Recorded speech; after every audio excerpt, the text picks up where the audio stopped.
everyone. I'd like to call to order this session of the Takoma Park City Council. Will the clerk please call the roll? Mayor Stewart. Here. Councilmember Kovar. Here. Councilmember Dybala. Here. Councilmember Kostick. Here. Councilmember Siemens. Present. Councilmember Smith.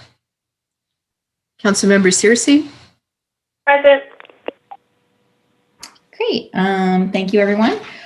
So there's no change to our agenda this evening, though we did have to, we were supposed to have a presentation earlier tonight from Biblioteca about some of their library locker system. Unfortunately, they had to cancel this afternoon, and I'm going to regroup with them later this week to see when we can facilitate a presentation. It may end up being smaller presentations of later on in the year. So, but I just do want to thank Councilmember Smith for bringing them to our attention. And I will give you more information when I have it after Friday when I speak with them. Looking ahead at our meetings coming up, let's see. Don't forget, Monday is President's Day, and the city offices and facilities are closed Sunday and Monday for the holiday. On Wednesday, February 17th, we will be back here for our regular meeting starting at 7:30. We will begin with the recognition of the Montgomery College Scholarship recipients at the top of our meeting. Then we'll have a presentation from the Crossroads Farmers Market updating us on their last season they had. Our voting session next week is a resolution establishing February 23rd as Lee Jordan Day in Takoma Park. I think a lot of us thought this had already been done, but I think there had been a proclamation by a prior mayor, and we want to pass a resolution. So we have it in the books that February 23rd is Lee Jordan Day. We also hopefully will have a resolution providing for appointments to the Task Force on Reimagining Public Safety. If we don't do it on the 17th, we will definitely do it by the 24th. We will have a single reading ordinance amending police vehicle purchase ordinance. Our work sessions next week is an update on the city committee review. So Councilman Dybala is in the hot seat next week for that. And then we have an update on the city. Along with council members Searcy and Kostick. Okay. All right, so all three are in the hot seat next week on that one. Then we have an update on our city manager search. We'll have a discussion of budget hold items that are on, continue to be on our list. We will continue and hopefully start coming to a conclusion on our discussion of our council priorities and a draft resolution on that. And we have a discussion of an FY 2021 budget amendment number 4. Then on Wednesday, February 24th, our regular city council meeting, we have 2 public hearings that night. One will be on traffic calming, and we will post which of the traffic calming requests we're having the public meeting on. And then we also have stormwater management fee system public hearing, and we have the work session tonight on that. Our voting session tentatively is a resolution adopting council priorities and the first reading ordinance approving FY 2021 budget amendment number 4. Our work session that night will be on property tax relief proposals, credits, and other approaches, and we'll continue our discussion of the stormwater management fee system and code amendment. Then on March 3rd, we have our voting session is the second reading of our FY 2021 budget amendment number 4, and tentatively a discussion of council procedures. And that takes us through to early March. And tonight, the next thing we have is a proclamation for Troop 33. I think some of them may have hopefully been able to join us tonight. But this is something that we had wanted to do last year because Troop 33 celebrated their centennial. I will read the proclamation for everyone. Whereas Troop 33 has been a unit of the Boy Scouts of America since 1920, demonstrating a long history of community engagement and service during its tenure in the scouting movement.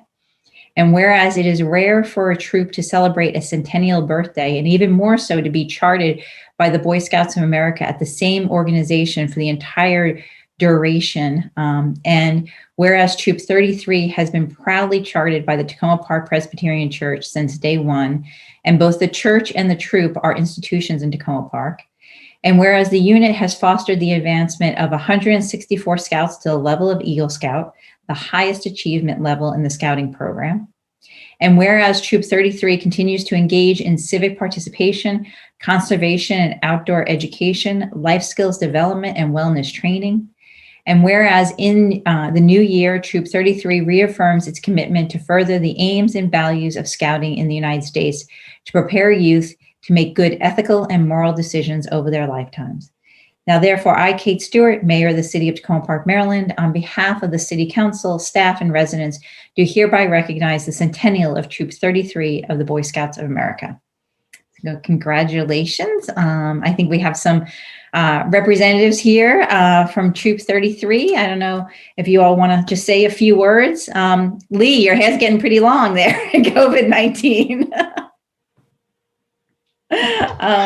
You noticed. Yes. Yeah. A year without a haircut. We'll do that.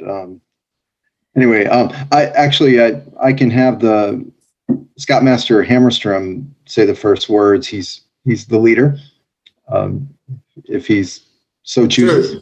Yeah, thank you, Lee. I just want to thank the council for this proclamation for recognizing Troop 33 and the role that it's played in the community for the last 100 years. It's one of the oldest Boy Scout troops in the country, and is distinguished, as you heard, by a significant over 160 Eagle Scouts over the course of the troop's history. So it continues to play a really important role in the community and provides great opportunities for a lot of the youth in our community to learn leadership skills and to develop outdoor skills and experience the outdoors. So we're thankful for your time tonight and appreciate the recognition.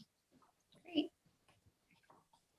Terrific. And just to say, we're very proud to be part of a long tradition of civic engagement within the community.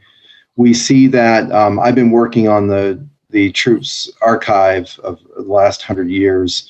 Over the last, 3 to 5 years, there's quite a bit of content. And I've spoken with folks over at the Historic Takoma Incorporated, like Diana Coln and others, and learned little things like the year that we were founded in 1920 was also a year where the community really wanted to rally to support the continuation of the Independence Day Parade. And they really wanted to get children involved. So it's no accident. I think that year we were founded. Not only that, but the country had just been through a pandemic, the influenza pandemic of 1918, 1919. So I think people were really ready to get out and do something, And so it's kind of interesting how some of those historical moments have significance to us now.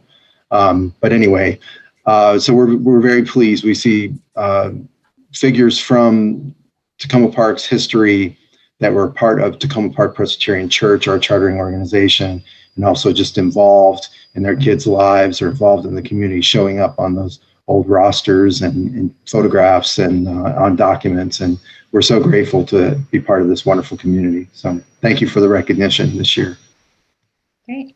Well, thank you. And I have to say, personally, I very much missed seeing the Scouts and being able to participate in all your events, and can't wait until we can do that again. So thank you so much. Great. So we will now move on. Our next item is public comments, and we don't have any voting items this evening. So we'll move on into general public comments. And I know, here's the email. And first, let's see, we have Peter, who I believe was with us, is our first speaker. He had been with us. Did we lose him? He is with us. Okay. Just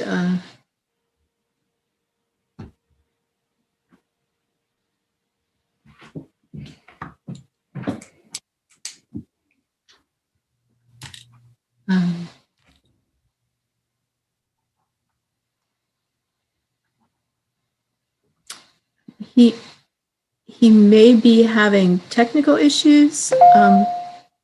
I could bring the next person in, perhaps. Yes, why don't and we we can go to, come back. why don't we go to Paul Hubner, and Jesse, maybe you could see if you can help him with his technical Yes. difficulties. Yes, Great. just a moment.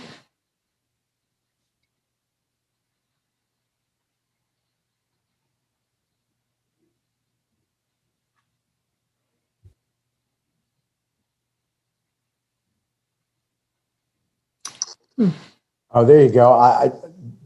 Excuse me, the bottom of the screen was blocked out. I couldn't turn either on.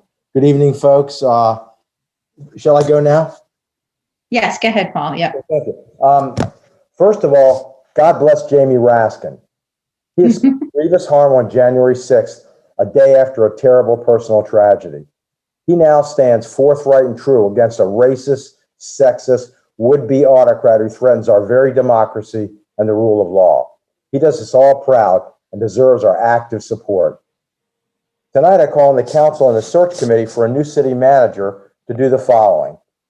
Be open-minded and willing to assist with a new form of hybrid city government, one where our council members exercise greater control over the budget, city staff, subcontractors, the public safety department, and all the levers of government.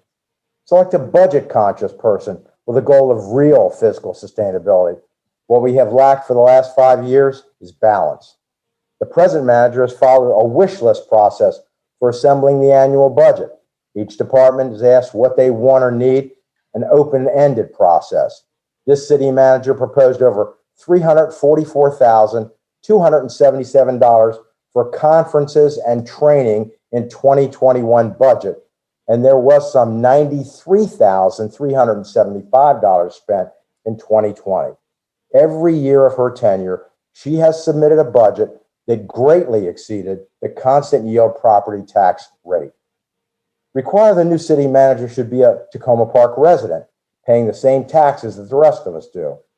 Require the new manager that his or her salary package be in balance with the size of our population and revenue, not that of cities 4 times our population and revenue, nor with the pay of our own county council executive. Once again, look for balance. We are not New York City or the South Side of Chicago. We need an executive that can balance disbursements with revenue without relying on a constant stream of tax increases. Find a city manager who will reduce the number of general government and public safety staff. Why did we need 56 vehicles for 68 employees in the public safety department in 2019 when roughly only 30 were on the street? Find a city manager who will require metrics and accountabilities from city staff, something constantly promised but is yet undelivered. Find a city manager find a city manager capable of modeling for city staff the responsiveness and respect that residents want to see from their government, not the disdainful staff that do what they want, regardless of resident or even council member requests. Understand that we need a city manager who can deliver a cost-effective government where our supervisors, managers, and directors can either deliver a project or the city can subcontract and reduce city staff positions. We should not have to pay for both subcontractors and staff to do the same work. Thank you for your time. Great. Thank you very much. Next, we have Seth Grimes. Thank you, Mayor Stewart and council members. I'm here tonight to follow up comments I made on January 27th. That date, you had a work session discussion of Councilmember Will Jawanda's proposed Montgomery County Zoning Text Amendment 2007, which I'll remind you as drafted will allow creation of multi-unit housing, duplexes, small apartment buildings and townhouses within R60 zoned areas within 1 mile of a metro rail station. That covers my own home and much of, I think probably all of Ward 1, much of other wards. The planning board had a hearing on ZTA 2007 on February 4th. I testified then, as I did before the city council on behalf of Takoma for All. The planning board has released comments to the Montgomery County Council, which has their own hearing tomorrow evening. They voted 5-0 on their comments. And they agree in large part with Takoma for All's point of view. I would say that's that we are really aligned with the ideas of creating economic and racial diversity in Montgomery County single-family home neighborhoods. So I'm here tonight to ask you again to affirm the amendments that we have suggested, and the planning board has also suggested to the zoning text amendment. You could do that by resolution to the county council. I hope that you will schedule a discussion of that and a possible resolution at the future. That includes expanding the scope of the ZTA to R40 and R90 zones, covering Purple Line and planned bus rapid transit and MARC stations. Purple Line, obviously, if we're covering a mile radius of that, that would cover all of wards 5 and 6, I believe.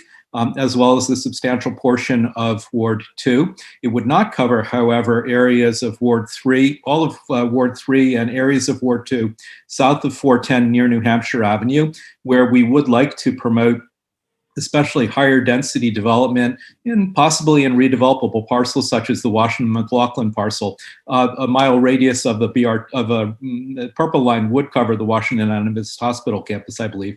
Also, elimination of parking minimums for new housing within a mile of the metro stations.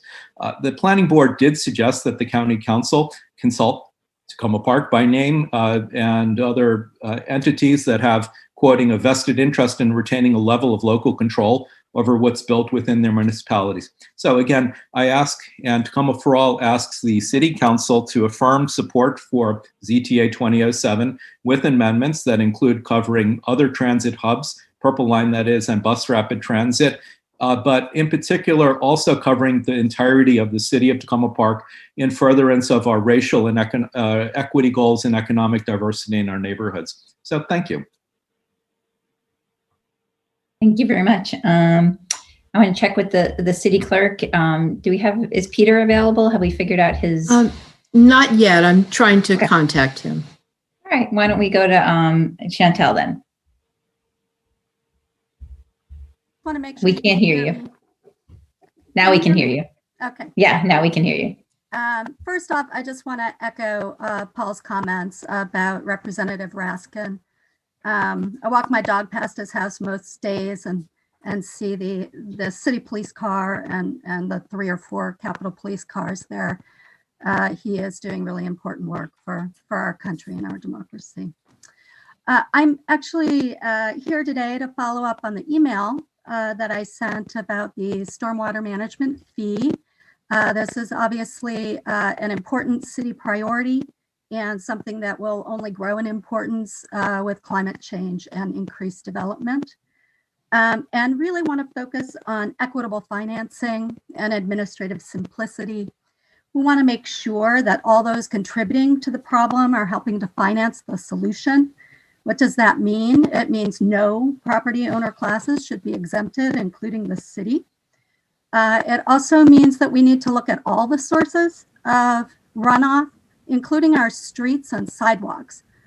Right now, it appears that only property owners are considered to contribute to runoff, which is obviously not true. And those are shared resources that should be a shared burden that we all equally have responsibility for. In terms of administrative simplicity, I just want to make sure that as you design this fee, you know how much it would cost to implement it. There's only $700,000 in the fund. And what percent of that do you actually want to spend to administer the fee and gather the money? If you only want to spend 1%, that's $7,000. If you only want to spend 5%, that's $35,000. I hope we don't want to spend 10% just to gather the money. Yeah, that would be $70,000 or maybe a half-time position in the city. Yeah. So it's a cautionary tale about having a complex approach. And I think although this basing it on impermeable surfaces seems appealing, it really is complex to administer because you have to calculate the fees, you need to update them over time, you may have to set up an appeal process and have legal consults and other consults helping you with that and run an appeals process. So I would recommend an alternative approach where you have perhaps a 2 or 3 tier flat rate that's simply tied to the property size. That can address the equity issues if we think that larger properties are actually Thank you. creating more of the problem, but would also be much cheaper to administer. So thank you for your time. Great, thank you. I think I hear Mayor Peter. Stewart, Oh, yes. it's possible that Peter will try to speak right now. Okay, Try that. great. Sure. Peter, go ahead.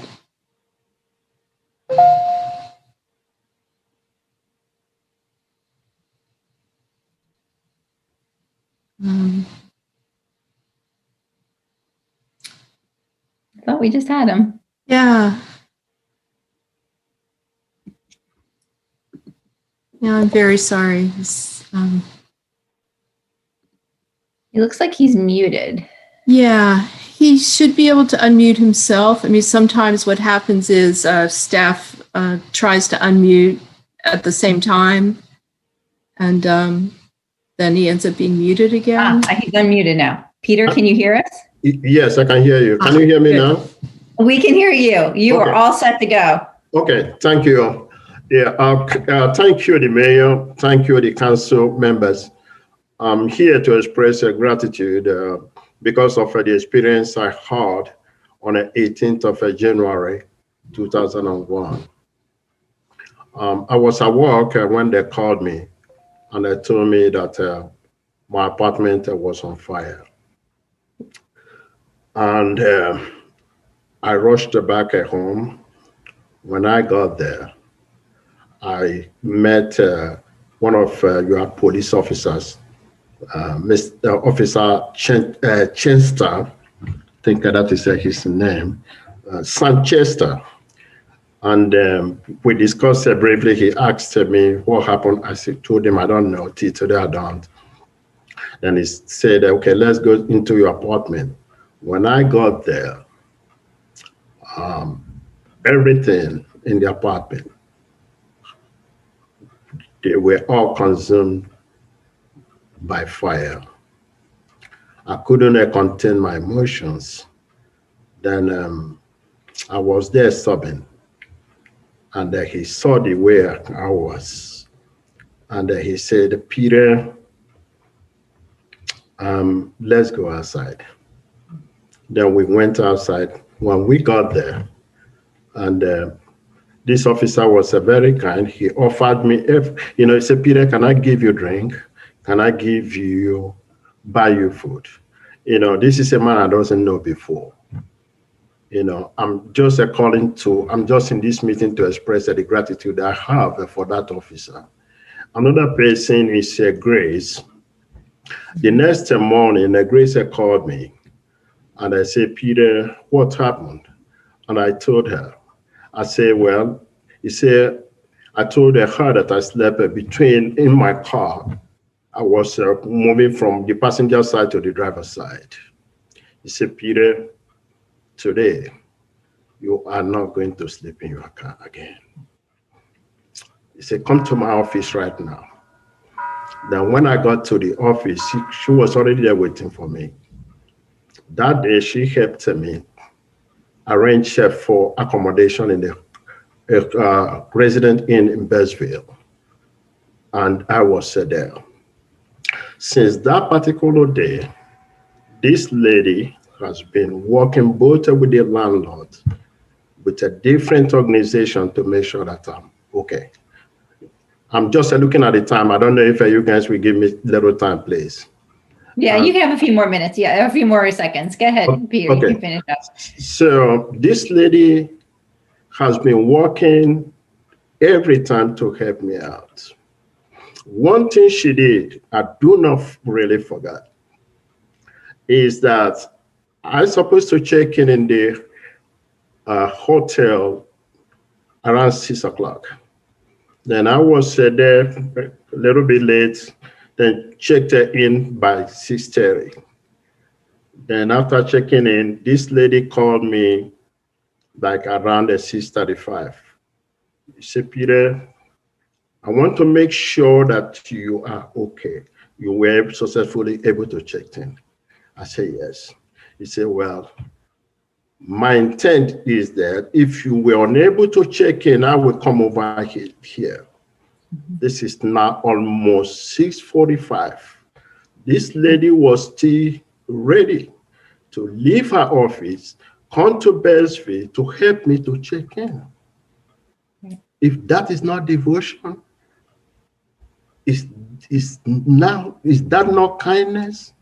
I've been looking for adjective to quantify it, both spiritually, by dictionary definition, I could not. Thank you, Peter. We really appreciate you sharing your story tonight and the story of our staff. Yeah, another person again, Congressman member Terry. Terry came, he came to this apartment to bring me something. He came to this apartment, he brought me chair, he brought me bed, he brought me curtains, and the one thing he ends up with, he said, Peter, call me if you need something else. Great. Well, we're very glad you're getting. What I'm trying to say is that you.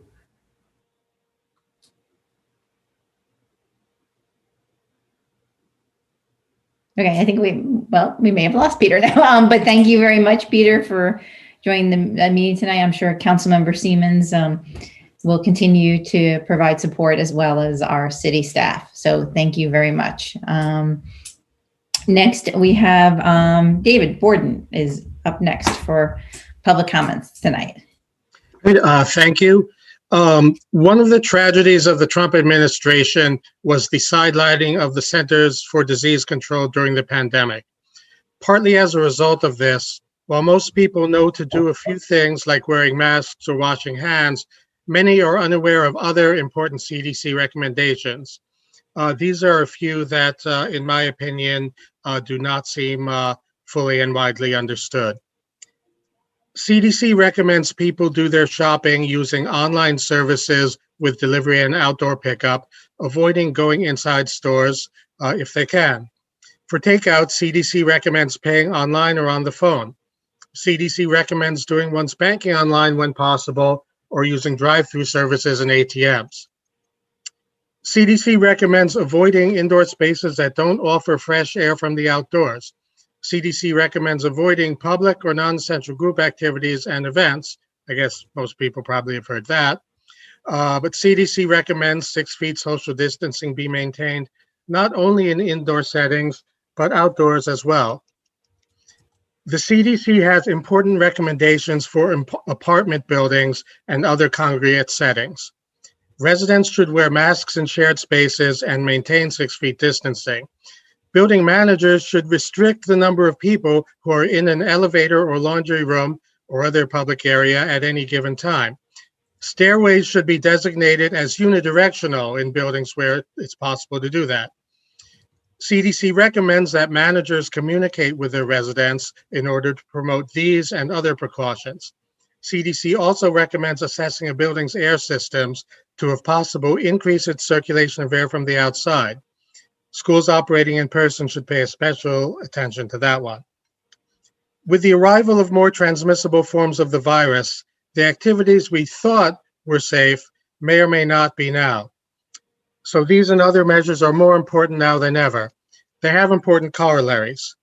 They imply that stores or other businesses which allow indoor shopping should ask their customers to voluntarily rely on online and outdoor options when they can.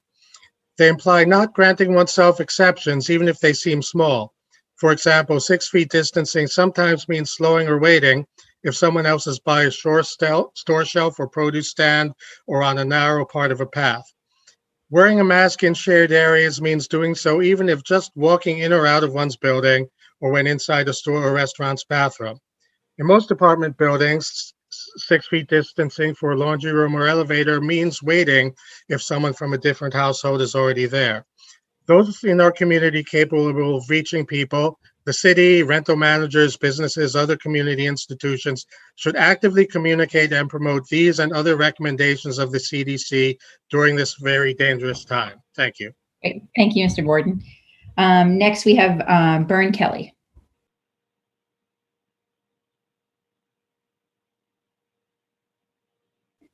Mr. Kelly, we can't hear you. Good. Hi, thank you. Good to see you all. It's been a while, and thank you for the hard work that I know you're doing. I participated today in the business meeting on the rec center. That was great. Really appreciate the staff and the work there. Couple of things. My concern is about the new manager. I wanted you to maybe consider a couple of things that has been talked about in the community. One of the big overarching things is Mayor Kate, to give you equal powers and equal pay and have a co-management structure, a changing of our government so that the mayor and the city manager attends to the business of the city and the mayor attends to the business of the people. And that way you can share executive responsibilities and make the council pay enough so that it's not basically an economic luxury to be able to be on the city council.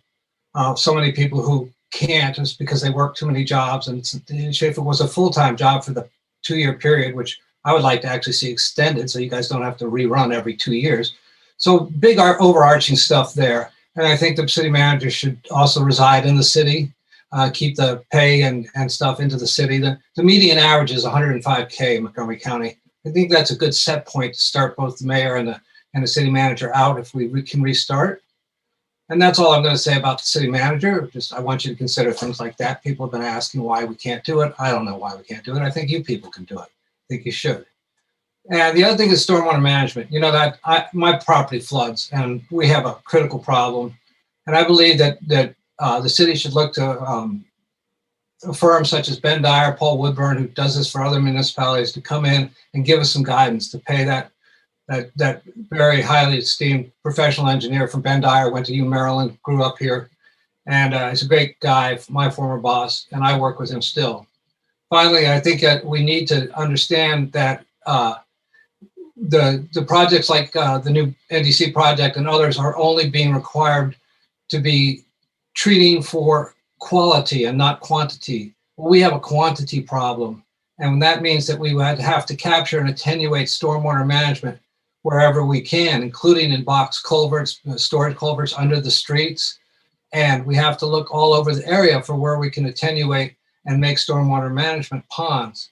If we want to be progressive and we want to be sustainable, this is probably as important, if not more important, than climate change. Because right now we already all have flooding. I mean, boy, my workload is up because I deal with so many of these people's properties and these people are in distress. And I would like to help the city. And I think Paul Chorowski is also going to give a speech on that at some point. But that's all I have for tonight. And I thank you very much. Great. Thank you very much, Mr. Kelly. I think that is it for our public comments this evening. We will now turn to council comments. Anybody want to start? Oh, wait, did I skip? Wait, I skipped something. You Legislative did. update. Anne's here. Sorry. Sorry, Anne. I skipped over you. Oh, I'm enjoying hearing the conversation, so it's all good. Good. All right. I will turn it over to you now. I'm sorry, I just accidentally removed her from the meeting. It's not my night here. However, Bird Kelly is still in the meeting. Vern, would you like to give the legislative update? I wish I could. Yeah. At least you didn't give her a cat screen.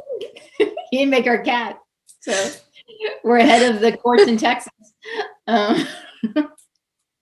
I did give you a suggestion. There she is. Okay. I'm going to get a complex. All right. You're back in. Hi, everybody. Thank you for coming. No. I moved the wire. I'm sorry. So very quickly, the quick update. We're a third of the way into the Maryland General Assembly session. Virtual lobbying is really hard. Virtual participation by the public is in some ways easier because we get to do it from home or an office instead of traveling to Annapolis. But some things remain the same, and Mayor Stewart can attest to that, as she was testifying shortly after midnight early this morning on a bill. The legislature has several dozen bills related to police accountability and reform. And as it is a very high priority for the city of Takoma Park, the mayor did weigh in last night, this morning, on bills related to public access to information when there are investigations into police activity, and as well as supporting the repeal of the Law Enforcement Officers' Bill of Rights. That is going to be a very intense topic. I think the Senate committee thought it would be just this week. I'm sure they realized it would take more than a week, but they've been spending a lot of time this week in work groups, and they will continue that and try to shape the bills. The House still has more bills to hear next week, and they heard yesterday as well the proposal by the Speaker and the work group that the House had developed. There are just very many versions of a lot of the same kinds of topics, and they're going to be working very hard. So the city has made, again, its position very clear on a couple of the main issues. The legislature's also been in the process this week of overriding a number of vetoes that the governor made after last session. The House has done not all of the vetoes. They've done a lot of vetoes. They'll be coming back. They go back in on Friday, and the Senate goes in tomorrow, or vice versa. I can't remember. But certainly one of the very big vetoes was to the Kerwin bill, the blueprint for Maryland's future, the public education funding. The House has overridden that veto. So now that goes to the Senate to do the same. Lots of other things going on. Those are the highlights, I think, right now for the city. Great. Thank you so much, Anne, and thank you for all the support last night. So just to let you all know, the hearing actually started at 1:30 in the afternoon. And so Anne and I were texting back and forth when I had to do other things and couldn't be monitoring it. And then finally, I think it was 12:15 last night that I got to give testimony. So that's a quick question. Mm-hmm. Yeah, and is there any update on the plastic bag ban that Senator Augustine is sponsoring? I will find out. It has not been on a voting list yet. So thank you for raising that. I will ask him first thing tomorrow, if he's expecting that to move forward. Okay, thank you. And with what amendments and things like that. Okay, I know he's not proposing any amendments, but I'd like. If there are any amendments, yes. Okay, thank you. Great. Perfect. All right. Well, thank you very much, Anne.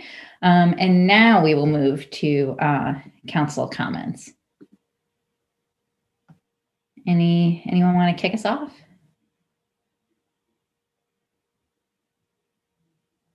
Anyone? All right. Oh, now you're all doing it. Okay. Councilwoman Kostick. Everyone, just a couple of quick updates. I am a member of the National League of Cities Human Development Federal Advocacy Committee, and we had a meeting today to kind of kick off for this upcoming year. And I just wanted to give a recap of a couple of items from that. The first is that we are going to be focusing at the federal level on a number of issues that are of great importance to the city, and I wanted to draw attention to those. Those are things that are kind of the committee's top priorities this year, and they are workforce development, comprehensive immigration reform, COVID health disparities, mental health and substance abuse, and racism as a public health crisis. So I'm hopeful that we'll have some useful updates and can learn from other cities around the country, and also that we'll be able to do some important advocacy at the federal level for those things. Also want to flag for people that we got information from NLC that there is a text from the House Committee on Financial Services and the House Oversight and Reform Committee for a state and local emergency relief legislation. And NLC is supportive of the legislation and is going to be putting out a statement, and they're asking people to help uplift that statement and share it widely. So that should be available soon. And then finally, I just wanted to remind people that tomorrow is the last day of Transpo Bingo, which is a DC, primarily DC, but also sort of DC area. So Marylanders are welcome to participate as well. Online social media initiative to get people to focus on active transit. Rather than driving, instead of driving, walking, biking, taking public transit. And there's a fun bingo card that you can fill out and post on Twitter. I've been participating and it's been a lot of fun. And there's some fun updates from others as they've been going through the process. So you still have the rest of today and tomorrow if you want to participate. You are welcome to do so. And that's all from me. Thank you. Great. Thank you very much. Councilmember Kovar. Okay. Can you hear me okay? Mm-hmm. Thank you.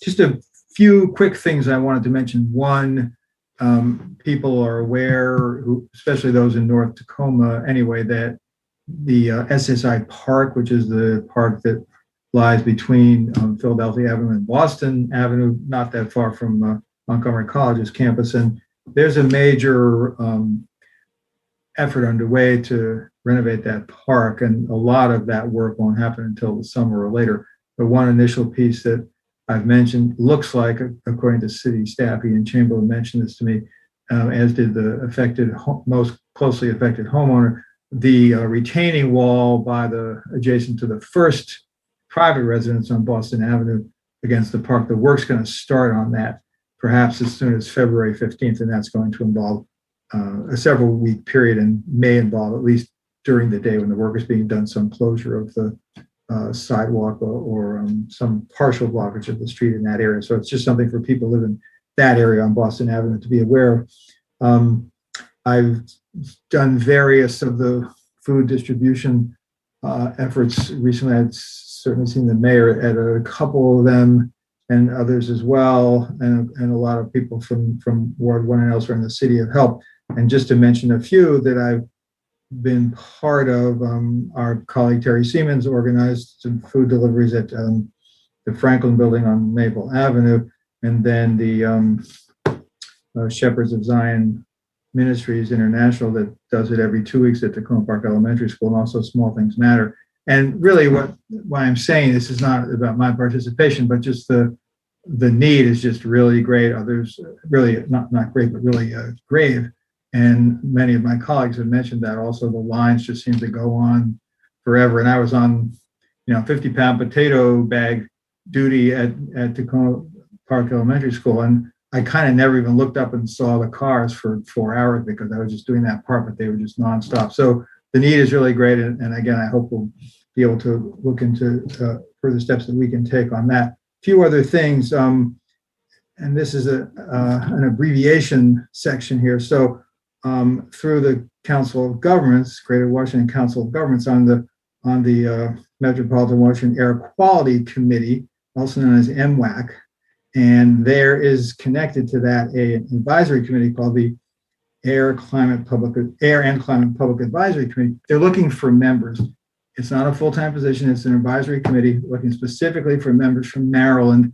This is people with an environmental background, ideally people who work in the field, and specifically who work in air quality issues. And so if you might be interested, contact me. So this is COG, and then it's MWAC, and then it's ACPAC. You can keep all that straight. Contact me, and I can fill you in on it. We've got more snow coming. I've appreciated the snow removal that the staff has been able to do so far. The storms haven't been huge. This one we don't know about, but looking forward to the continued excellent support that we get from Public Works on that.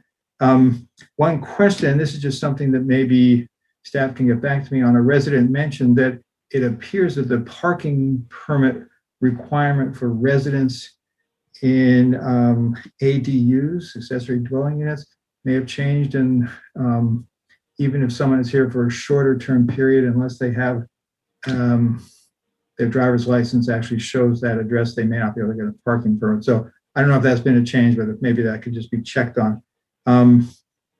Two other things, and then I'll stop. I mentioned this to staff, and the police chief had recently circulated some information on internal affairs investigations. And, as an initial listing of the cases, just some of the data on it. I think for me and maybe others on the council, residents as well, we're interested in getting more details. And I understand that some things connected to personnel obviously can't be fully shared, but we could get more information than what's in that initial write-up. And so look forward to having that happen, at an upcoming council meeting. And then just very last thing, and I apologize for going on so long. Several of our speakers mentioned Congressman Raskin and the work that he's doing, and not to sort of pile on in the praise, but if you sort of were imagining the ideal lead manager for an impeachment trial, and you have someone who's incredibly articulate and also a true progressive, but just, oh, by the way, he's a constitutional law professor too. He's kind of the perfect person for it. I know it's a lot of work and a lot of stress, but he's doing a great job. And I just want to say, as several of the residents did, that I think we're all very proud and pleased and honored to be represented by him, and appreciate the work he's doing. Thank you. Okay, Councilman Searcy. I'm going to be pretty short. I want to thank the residents that came out to the city manager community meeting feedback opportunity. It was a very interesting evening. It feels like it was many moons ago, but it wasn't. So definitely want to thank the residents that came out and those that participated in my particular focus group. It was great to have a chance to listen and learn and hear from you all on aspects that you all value in our next city manager. So thank you all for that. Just as a quick plug, there's also a survey that's on our website. Want to encourage folks to check that out and fill it out. Another quick reminder, I want to thank all of those that have applied for the Public Safety Task Force. We've gotten a number of folks who've applied, and so just want to thank everyone for taking time out. As the mayor mentioned, we will be discussing criteria and ultimate selection, and definitely look forward to having conversations with members of the council in terms of aspects of selection. So thank you, everyone that has applied. Another quick update. So we heard back from Tammy, big shout out to Tammy Watkins from PEPCO. Regarding the double poles that's along Carroll Avenue.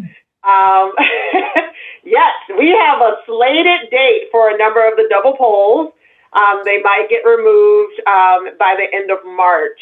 So we did receive a list. I forwarded that list to our Director of Public Works. I'll believe it when I see it, but having a date and actual poll numbers is awesome. So definitely we'll keep everyone posted. And that includes not just those places where we have double poles, but also places where PEPCO contractors might have left debris of poles along Carroll Avenue between Wildwood and I believe that's Merrimack. There's like large logs that used to be utility poles. It's just in the green area. So that also includes the removal of those pieces. So fingers crossed, at the end of March, we'll start to see some progress in getting those double poles taken up. And that's all I have. Thanks so much. Great. Councilmember Smith.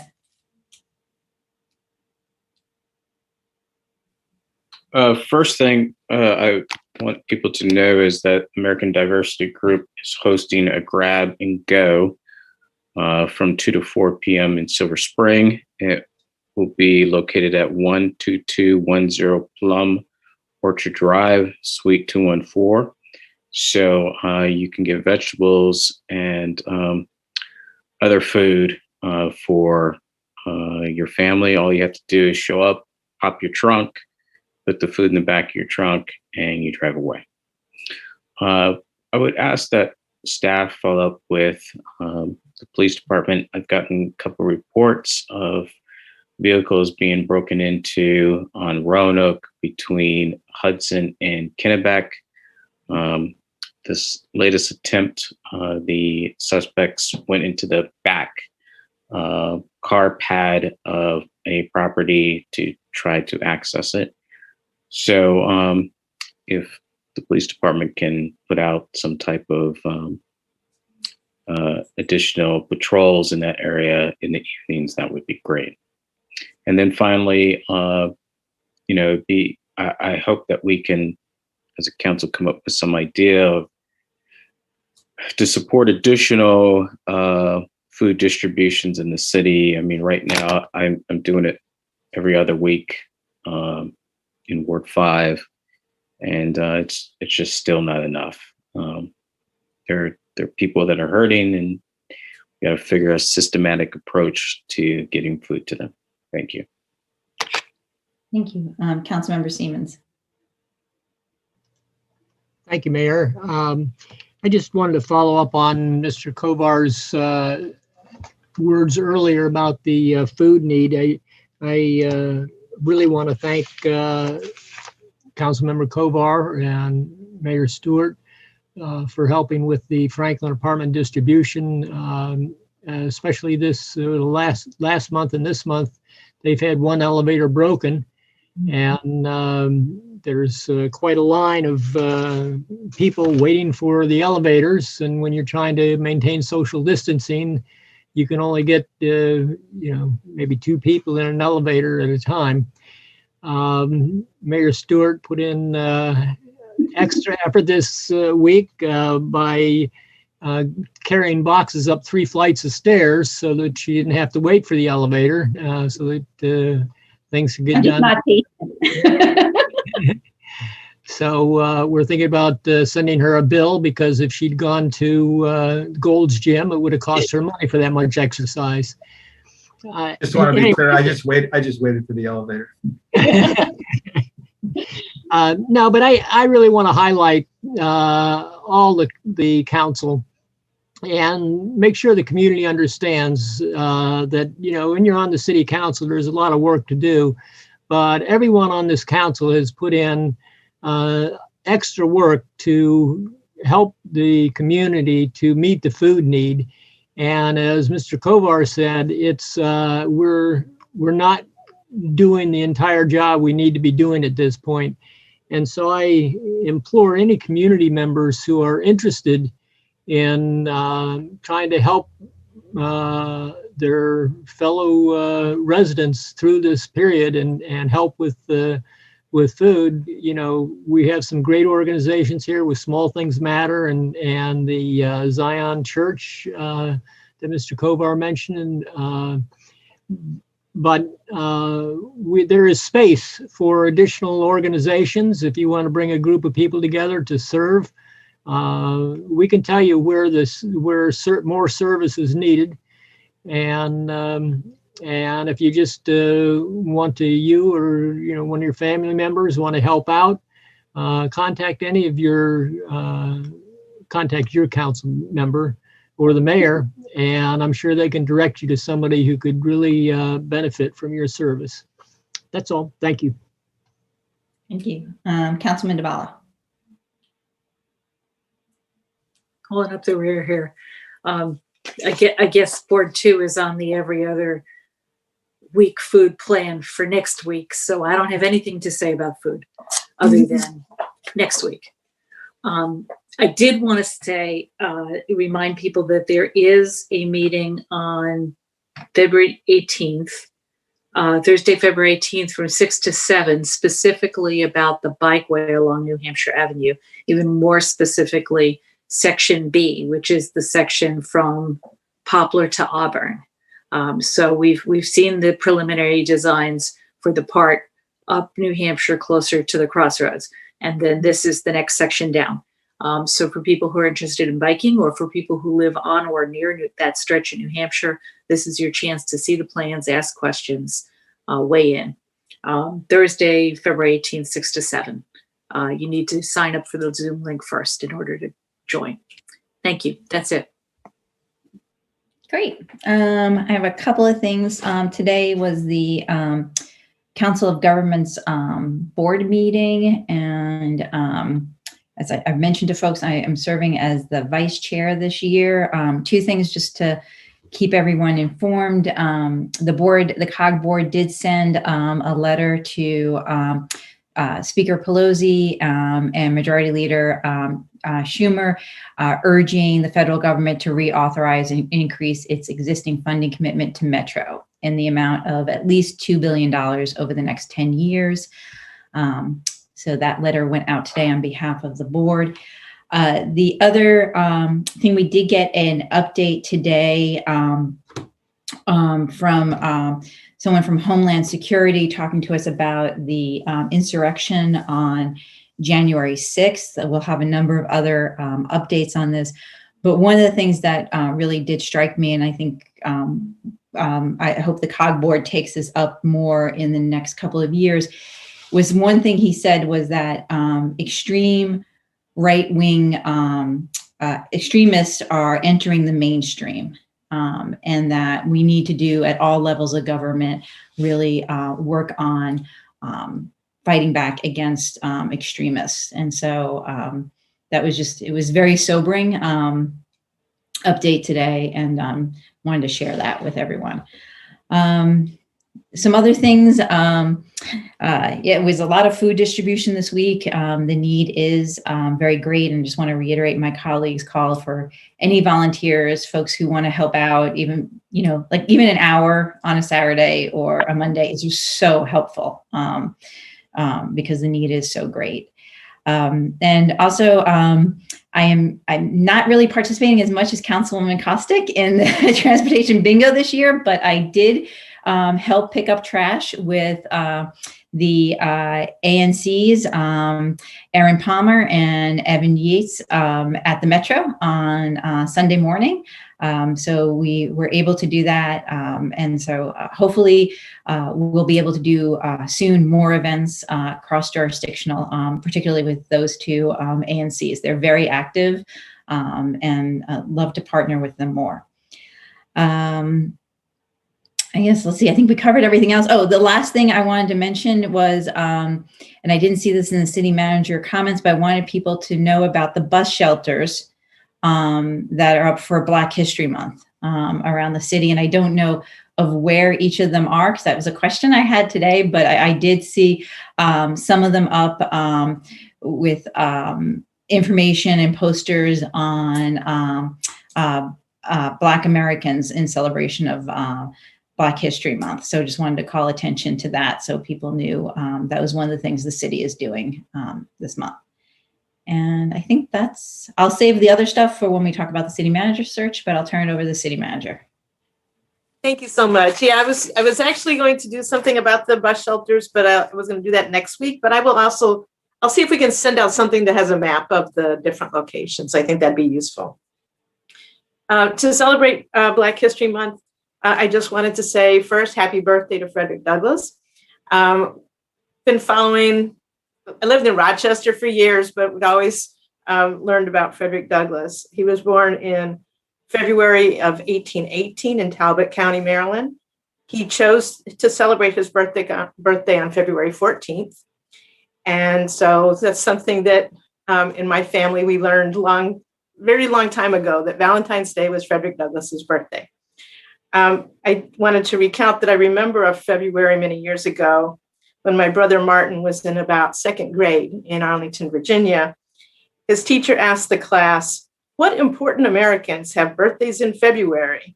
And my brother's hand shot up. He said, "Frederick Douglass." The teacher was dismayed that he did not say George Washington or Abraham Lincoln, and she reported that back to my parents, who promptly were very happy with my brother. But it was just one of those things that helps me always remember about when Frederick Douglass's birthday is. And I do urge people, when the National Park Service's sites open up again, visit Cedar Hill in DC. It's a wonderful museum for Frederick Douglass. You get to see his house, and the view from there is spectacular of DC. So it's very much worth a visit. Now on to COVID-19 related information. We have the same information in my report to contact and look at the online information from Montgomery County and Maryland about the vaccines. Montgomery County has a phone number, 240-777-2982. I believe it's staffed with different languages, but certainly English and Spanish.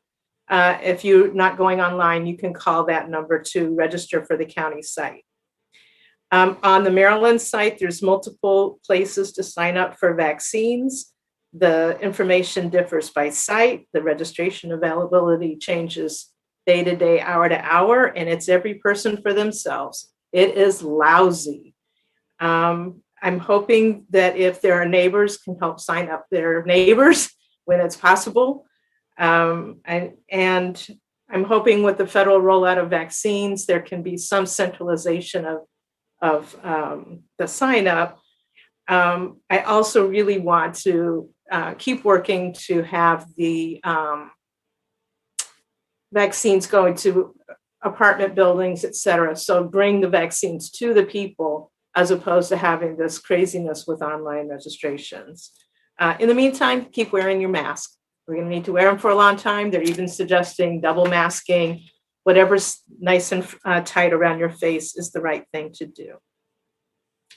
We've had COVID-19 testing at the rec center on Wednesdays and Saturdays for some time. The Wednesdays are stopping. They're using their staff to do vaccinations. So it looks like the vaccinations have stopped as of, well, they were going to have it today. They didn't have it today. I don't think it's coming back on Wednesday. So in the future, always make sure you contact the Montgomery County website to check the availability of testing, but it will continue, as far as we can tell, on Saturdays for some time. Wanted to just kind of note that we now have 33 residents documented in the zip code of 2019 who have died from COVID. It's sobering, and so I just wanted to think of their memories this holiday of Valentine's Day, and think about all of the pain that this pandemic has brought to us and how we have to work together. A number of you talked about food need. We're doing a number of things internally and staff to deal with foods. And hopefully we'll be able to roll some of that out and share that with you. But one of the exciting things is we have a Feed the Fridge now available at the rec center, outside of the rec center. There's a grand opening at maybe 2 weeks from now. I thought it was next week, but it looks like it's 2 weeks from now. But the fridge is there. The food is there.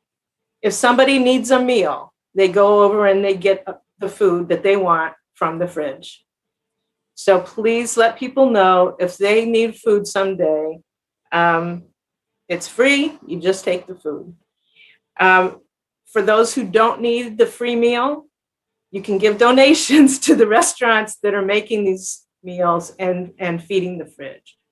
So I have the links on my city manager reports, or you can just Google Feed the Fridge and you'll get it. It's a really nice opportunity for Takoma Park to partner with the groups that are doing this. Just a note, and I think somebody else mentioned, we do have more winter weather. It seems very spotty. We'll not see what happens over the next 2 days. At this point, we don't anticipate a major change to the collections of trash, recycling, and food waste. I will let you know if we do. We've got guys working overnight again and trying to spread things out.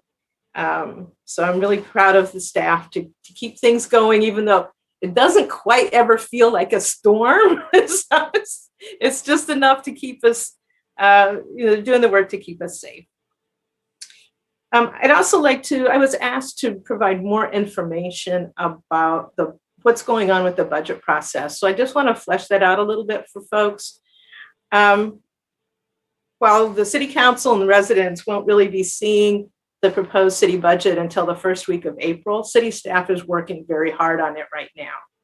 And so we have We are projecting how services will be provided as vaccinations allow for greater in-person classes and assistance. And we're preparing to have the documents, infographics, and charts that meet our budget goals of transparency and clear communication. As we've heard from ourselves and the council and the residents, we want to make those, we want to make it easy to read the budget and understand the budget and have the columns that people are interested in. Right now, meetings are happening with department heads and with the budget, human resources, and city management staff. The purpose of these meetings is to identify major budget issues for the department, determine the impact of the pandemic on service delivery, as well as projected costs and revenues, and then they review the timeline for entry of their numbers into the budget system. Often there are services or issues that cross departmental lines that require coordination or approaches from which multiple staff units can benefit. That's shared technology. It's important to note that 1 year ago, neither the deputy city manager nor the finance department's budget and accounting manager were on staff yet when we were preparing the budget.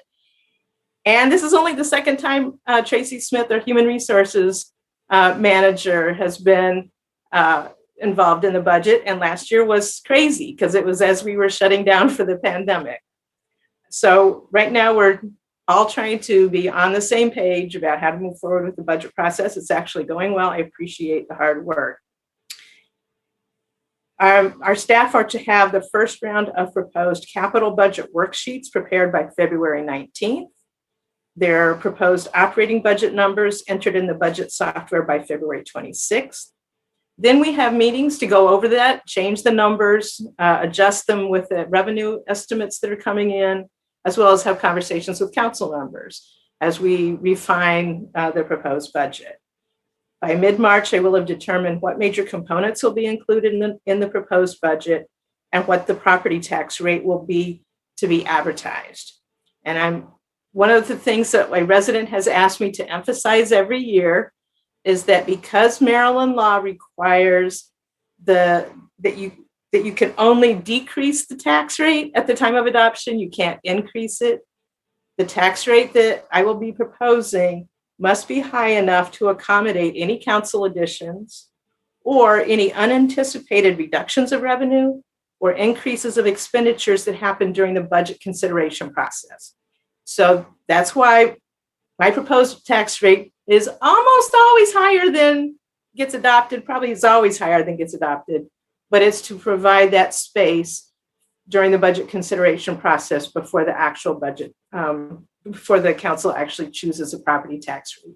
So I just want to remind people that it's not necessarily because I want a high tax rate, it's because I'm providing that space for flexibility as going through the budget process. My final note is that, as the mayor mentioned, our city offices are closed on Sunday and Monday, but obviously our police department's always open for emergency services. I see a hand up with Tracy. Tracy, did you need to ask me something? I do not. Sorry, that's a mistake. Okay. I just wanted to make sure if I didn't say something wrong. I will get back. I know I had a question from Councilmember Kovar, and I'll get back to you with the answer. Great. And two things I forgot as we were talking about the food distribution. We need volunteers, and if there is anyone who needs food, they should also contact us as well. That's right. And then I completely forgot, I had on my list to thank the city clerk and city TV. As people will notice, we have the closed captioning now available in the live transcript. We have been working on that. There are a number of residents in our community who are hard of hearing or deaf who we've been talking to about how to make our meetings more accessible. And so we're moving in that direction. I know City TV has been working on that as well. So I just want to say thank you so much for having that, and we welcome feedback as we're doing this. Thank you for making that available. All right, so we will now move on to our work session. We're joined this evening by Catherine Tuck Parrish. I think I saw her here. I don't know, Catherine, if you feel like turning on your video so we can introduce you. Hi, thanks for joining us this evening. Catherine is who we have hired in the city to help us with our city manager search that we have gotten underway. And we're also joined by our HR director, Tracy Smith. I'm just going to run through a couple of the things, review what we've been doing, and just sort of where we're kind of going with this, and then open it up for a discussion for council this evening. So we hired Catherine, who is helping us with the search. That was our first step. Our second step is that we had our community conversation last Thursday night, as was mentioned. I think it was very successful, even though we were Zoom bombed, unfortunately. But thankfully, most people were able to get back on. And we had over 24 people. We broke up into small groups to answer questions. I think there were 3 or 4 questions we answered about attributes people want to see in the next city manager, where we want to see the city in the next couple of years, and how the city manager the next city manager can help us get there. And so we had the notes from that meeting that we've shared with Catherine, and will help inform us as we move forward in this process. And the feedback I received from residents who participated in it was that they very much appreciated doing the small group and the breakouts. So I do think that is something we want to consider for other things in the future, though hopefully we will not be Zoom bombed in the future. The other thing we do have, as Councilwoman Searcy mentioned, is the survey is up and running on the city website. As of this afternoon, we had about 150 responses. We'd like to get some more. We are translating the survey into Amharic, Spanish, and French, and I believe that should be ready in the next couple of days to send out to residents who would like to do it in those languages. In addition, we have 2 stakeholder focus groups that are coming up hopefully in late February, and Councilman Kostick and Kovar are taking the lead on all of that. So our goal is to post the position by the end of February, to leave the position open for applicants until early April. And then by late April, early May, start interviewing. And so that's just sort of a big picture overview of the process. And today's work session, we thought one of our goals would be, one, to introduce everyone to Catherine. So they got to meet her. And also if council members would like to ask any questions or raise any points, particularly reflecting on the community conversation we had last week. And if there are any either attributes or things that you believe we need to stress as we're looking for a new city manager. I don't know if anyone would like to start.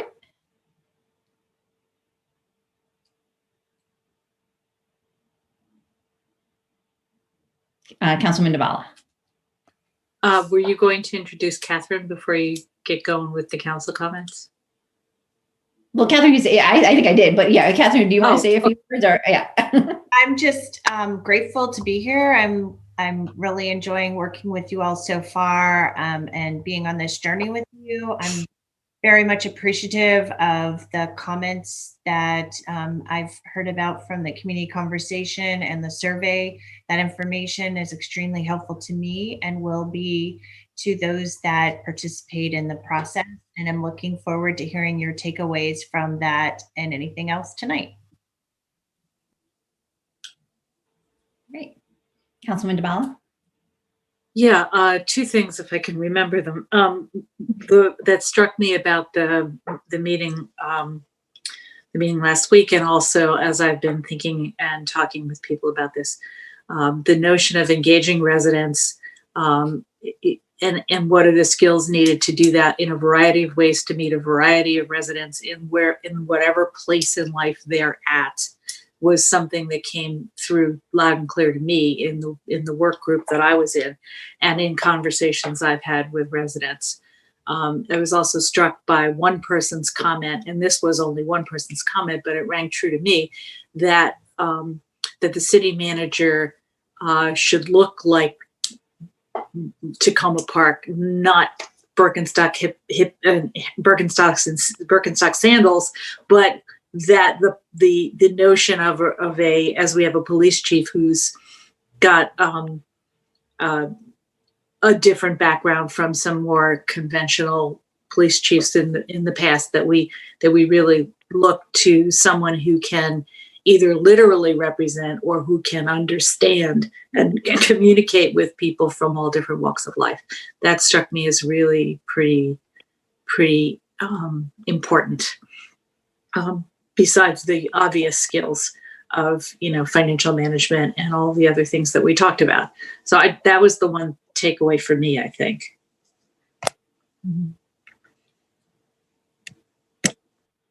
Great. Councilman Searcy. Yeah, I'm going to piggyback off of Councilmember Dabala. Community engagement was a big theme in the group that I was a part of as well. Another point that people brought up was, making sure that we pick someone who has the ability to work across jurisdictional lines.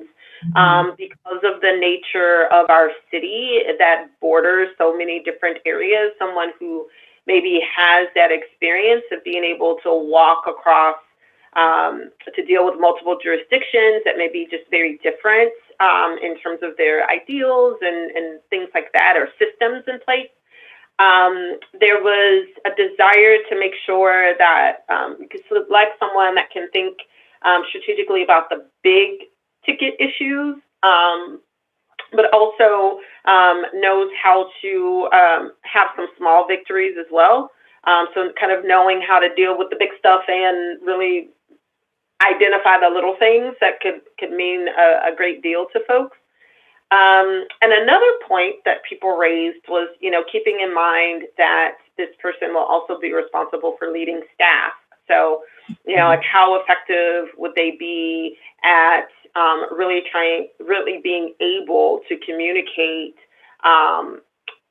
council priorities to staff in a real way, and how that kind of trickle down would happen, and making sure that they're able to motivate staff as well. So as Councilmember Dabala said, there were a lot of city priority versus, skill sets, and making sure that there's a good mix between the hard skills and the soft skills.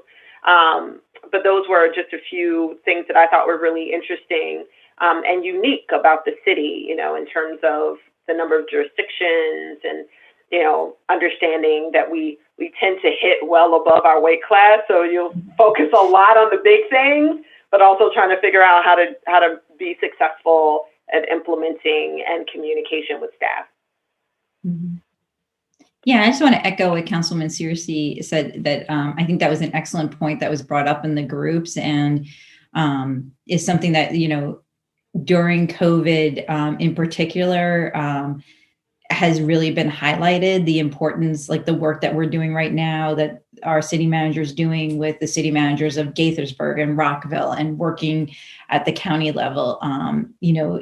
It's always been important, but I think under COVID, working cross jurisdiction has been heightened even more for that. And I think where we're situated in Takoma Park, it is very important to be able to do that.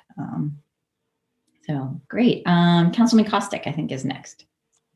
Thank you. I think this is a really good thing, but a lot of what's been mentioned already was mentioned in my group as well. So I think there is a lot of commonality in terms of what people are thinking and the values that we hold in Takoma Park. I also just wanted to reiterate the point about a city manager who can think big picture and can look at those big projects, and also can do the everyday and the small efforts and small wins, because that's a big part of what makes the city run every day. It's not always the flashy stuff. And we had a useful discussion in our small group last week about that. We also talked a lot about communication and accessibility, and the city manager as being someone who residents know and see out in the community, obviously more post-COVID than right now, but that was very important to people.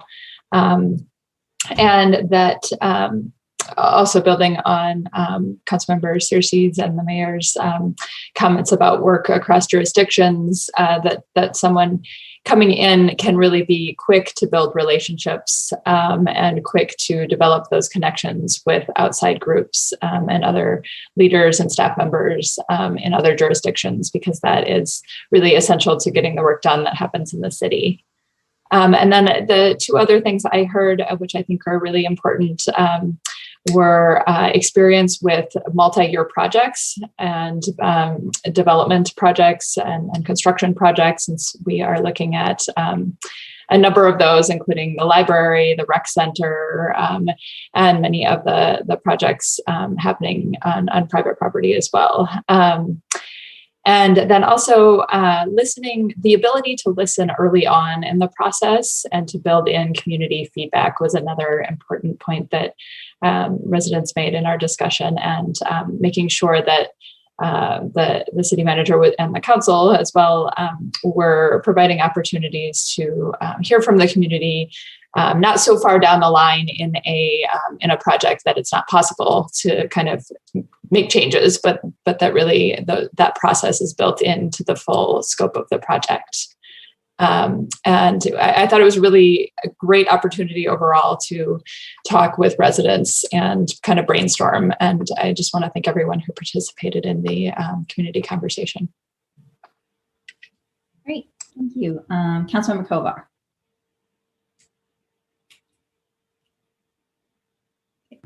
Thank you. I thought the conversation was great, and the breaking up into small groups really seemed to work well, because it meant that, unlike in some of these bigger meetings, people got to speak more than once. And so I think in that sense, it felt more like a real exchange of views. I don't want to mention a lot of specific traits and issues, because I think my colleagues have covered that pretty well. Just a handful of things I wanted to say. One, there was talk about Takoma Park values, and people may vary a little bit in what they think that means, but I do recall with the police chief search that after getting a lot of feedback, the council spent quite a bit of time trying to ensure that the announcement of the job, which is sent out to attract people to apply, really had a lot of what we might consider to be our Takoma Park values in there. And I think that was one of the things that our chief, I shouldn't really call him a new chief anymore since he's probably been here like 3 years, but that made him want to apply. So it's not just about us saying who can we get, it's what's really going to attract some interesting people to come to us. So I think spending a lot of time figuring out how to ensure that the values that we care about are in that announcement is one thing we want to do. And then two other things that were brought up that maybe my colleagues didn't mention, I'm not sure. One was having a flexibility and an ability to change. And so if we're working on something for a while, an initiative or a program or a project or whatever it is, and then new information comes in, or considerations that are outside of our control come into play, and it becomes necessary to make a pivot of some sort, having that ability. And then, and this may relate more to the interview phase of the process when there's a smaller number of applicants, but thinking about some non-traditional kinds of questions to ask that might elicit some interesting responses that go beyond just, well, tell us what you think about budgeting. And those things are obviously important also, but maybe asking the candidates to explain to us an example where they had some sort of moral quandary that they had to deal with affecting the city and how they dealt with it, kind of an open-ended kind of thing that might, in addition to wanting to make sure they know how to meet the accounting standards in the budget, that might bring in some additional information. So it's just fodder for what we might do later in the process. Thanks. Councilmember Siemens? Thank you, Mayor. Most of what I heard in the meeting has been covered by other council members tonight, so I'm not going to go into that again. Just a couple things that I'm not sure were said already. And one thing that I heard was there was some discussion of kind of the role of the city council and the role of the city manager, and making sure that that the city manager understands this form of government, and that this council is a policy body, and the city manager is more of an operational body, and that we keep those roles separate as is appropriate. And then the other thing was there was some discussion of the city manager being able to and willing to actually manage the police department. There was a perception, and not with our current city manager, but that in the past, some city managers seemed to be reluctant to manage the police department in the same way that they managed other departments, that they seem to be, I don't know if the word would be intimidated or reluctant to give the same kind of direction to the police chiefs in the past. And those are the only two things I think hadn't been discussed already. Thank you. Thank you, Councilmember Siemens. Councilman Dabala, did you have an additional thought? Okay. I think the only other thing I will add that I just I think is in some of what Councilman Kostick and Searcy said, but is also what I heard too from some folks and believe myself is that the city of Takoma Park is one of our values. One of the things we're known for is doing innovative things, is trying new things, new solutions to problems, whether it's things like climate change, reimagining public safety, or working on racial equity early on.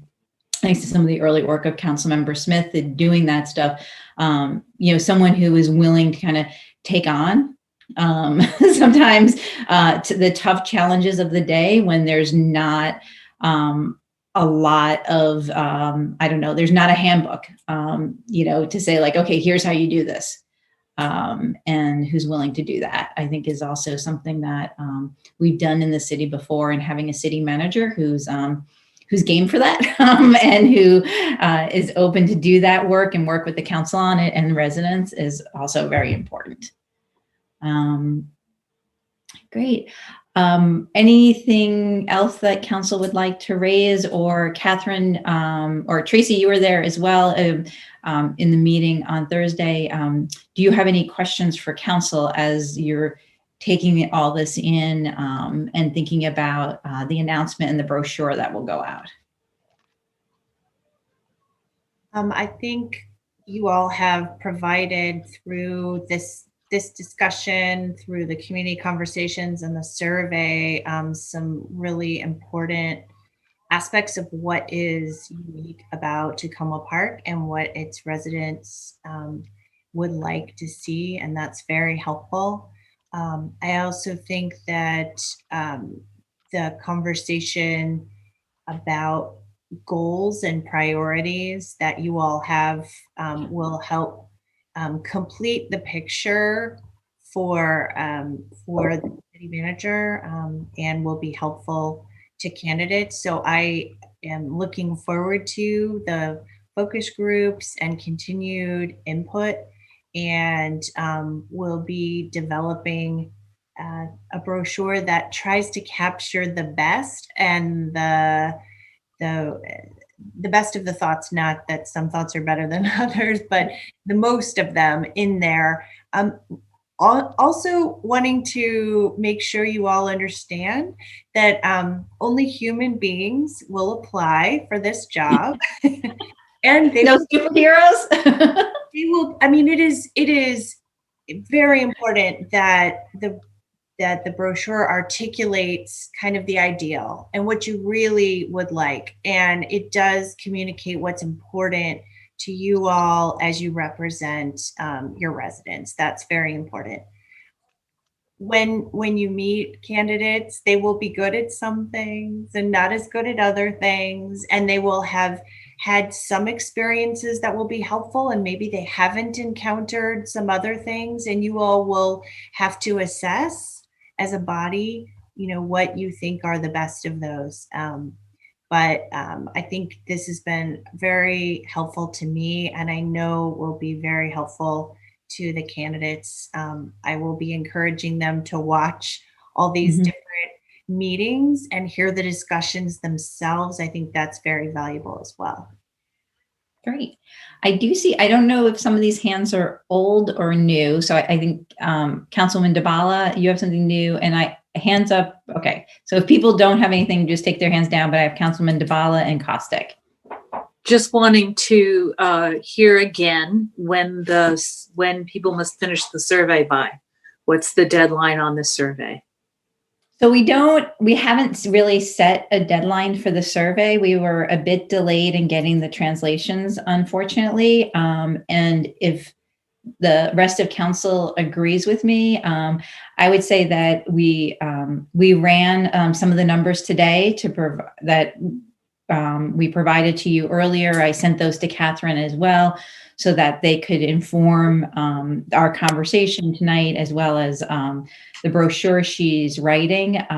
But I think the information that we are gathering from the survey and can get through other avenues will be beneficial throughout this process. So I don't see any need right now to close the survey right away. I think we should encourage people to continue filling it out, and particularly when we get the translations, making sure that those members of our community who need that in the various languages have opportunity and don't feel rushed to fill it out. And we can always, I'm working with Donna Wright on the city staff, and she said she's more than happy to, send us numbers like every other day or something. So imagine this is just a, a rolling sample that will get numbers. But if other people agree with me, I would propose that's how we approach it. Okay.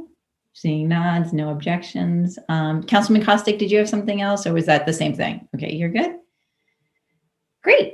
All right, well, we will continue to have these updates, and I encourage members of the public, if they, some of them came this evening and offered public comments, please fill out the survey. But as with any of the issues we discuss on the city council or things that are going on in the city, we're available, all of us are available by email, phone, and to hold other meetings and things. So thank you, Catherine, for joining us this evening. We appreciate it. And we look forward to continue working with you.